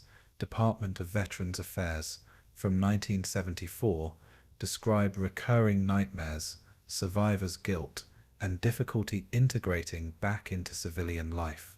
Palawan descendants recount disrupted communities, where labor conscription and forced evacuations left generational trauma. Physical markers such as crumbling bunkers and scattered ordnance persist as silent witnesses, enforcing memory through landscape. These consequences illustrate that tactical and technological success cannot fully reconcile the moral dimensions of conflict. By reflecting on Angaur's layered history, from Japanese fortifications to American airfields, the island emerges as both a technical laboratory and a moral fulcrum. The juxtaposition of archival diaries, battlefield remnants, and oral memory demonstrates that small geographic spaces can contain enormous historical and ethical weight. Angaur's story asks whether operational efficiency and doctrinal evolution can ever outweigh the human suffering upon which they were built. The island's silence persists as a question. Progress measured in firepower and logistics is inseparable from loss, and remembrance becomes the only avenue toward ethical reckoning. March 15th, 2024. Angaur, Palau. Drone hovering at 60 meters above the northern forest plateau. Sunlight glinting off the green canopy, while the coral quarry below whispers with the rhythm of tidal waves, each pulse carrying memory older than the present residents. Archaeologists mapped 1.2 kilometers of reclaimed airstrip with laser scanning, revealing subtle depressions marking former B-24 hardstands and CB-built revetments. Rusted ammunition crates, identified as M1 carbine boxes stamped December 1st, 1944, were found beneath a dense canopy of Ficus microcarpa, roots threading through steel and wood. Population surveys noted 130 residents across the island, a mix of Palauan families and temporary researchers from the Pacific Battlefield Remnants Project. These observations established a framework to understand the ongoing interaction between nature, memory, and the residual traces of mechanized warfare. Technical examination of battlefield remnants quantified the scale of prior operations. The coral substrate, compacted over 90 years, was measured at an average density of 1.7 grams per cubic centimeter, providing a stable base for both Japanese and American fortifications. Concrete bunkers, 14 in total, were surveyed with ultrasonic imaging, revealing wall thicknesses of up to 70 centimeters, designed to withstand 500-pound demolition charges. 72 spent Type 97 mortar rounds and 33 partially fused B-24 ordnance casings were catalogued, confirming archival records in the National Archives. Document number RG407, Box 194. Comparison with Peleliu demonstrated that Angaur's smaller land area required a denser concentration of firepower, amplifying both destructive capability and human vulnerability. A comparison of operational philosophy remains evident in the ruins. American defensive engineering emphasized logistical throughput, allowing rapid airstrip repair and artillery repositioning within 72 hours, while Japanese fortifications focused on concealment and endurance, exemplified by underground tunnels extending up to 100 meters in length. Both systems reflect ingenuity under constraints, yet the human cost diverged sharply.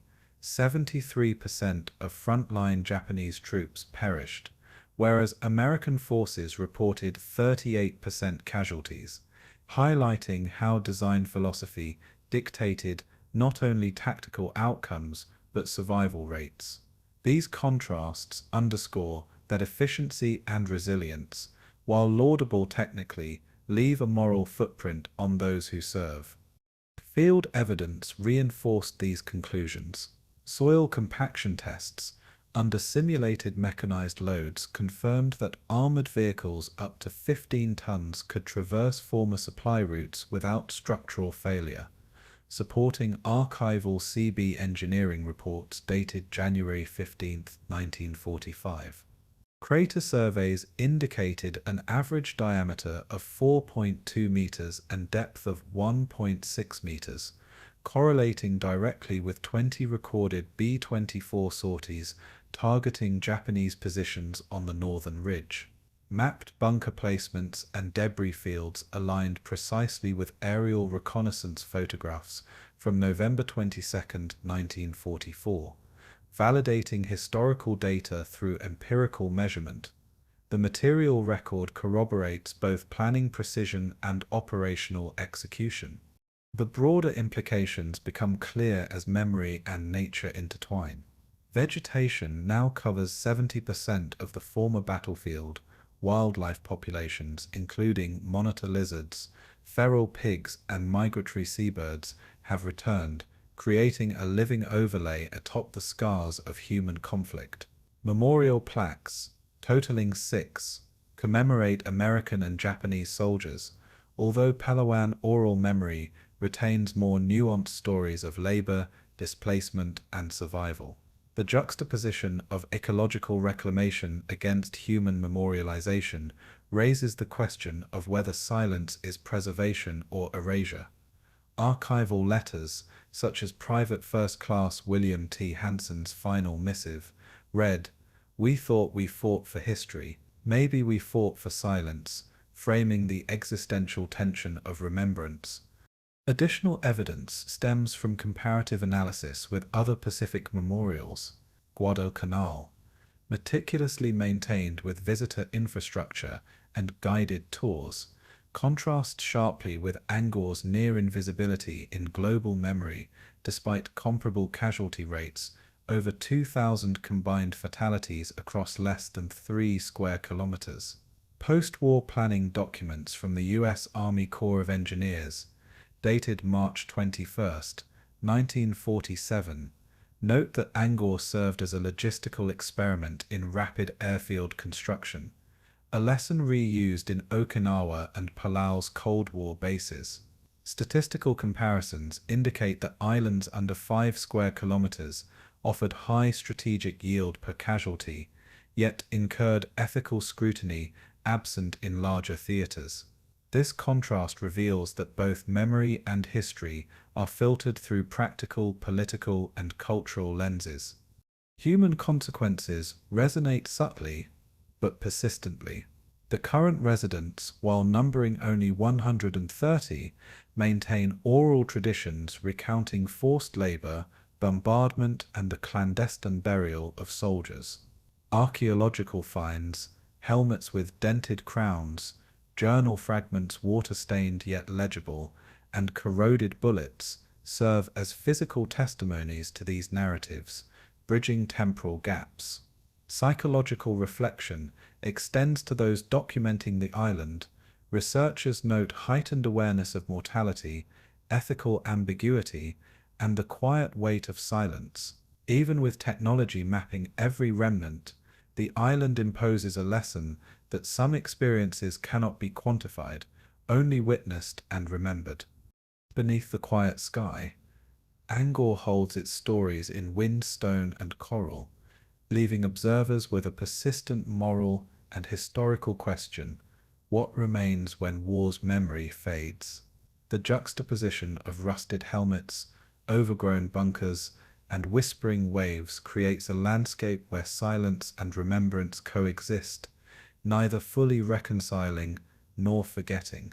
Archival photographs of laughing soldiers, when overlaid with modern drone imagery, reveal the temporal compression of joy, fear, and duty into a single enduring tableau.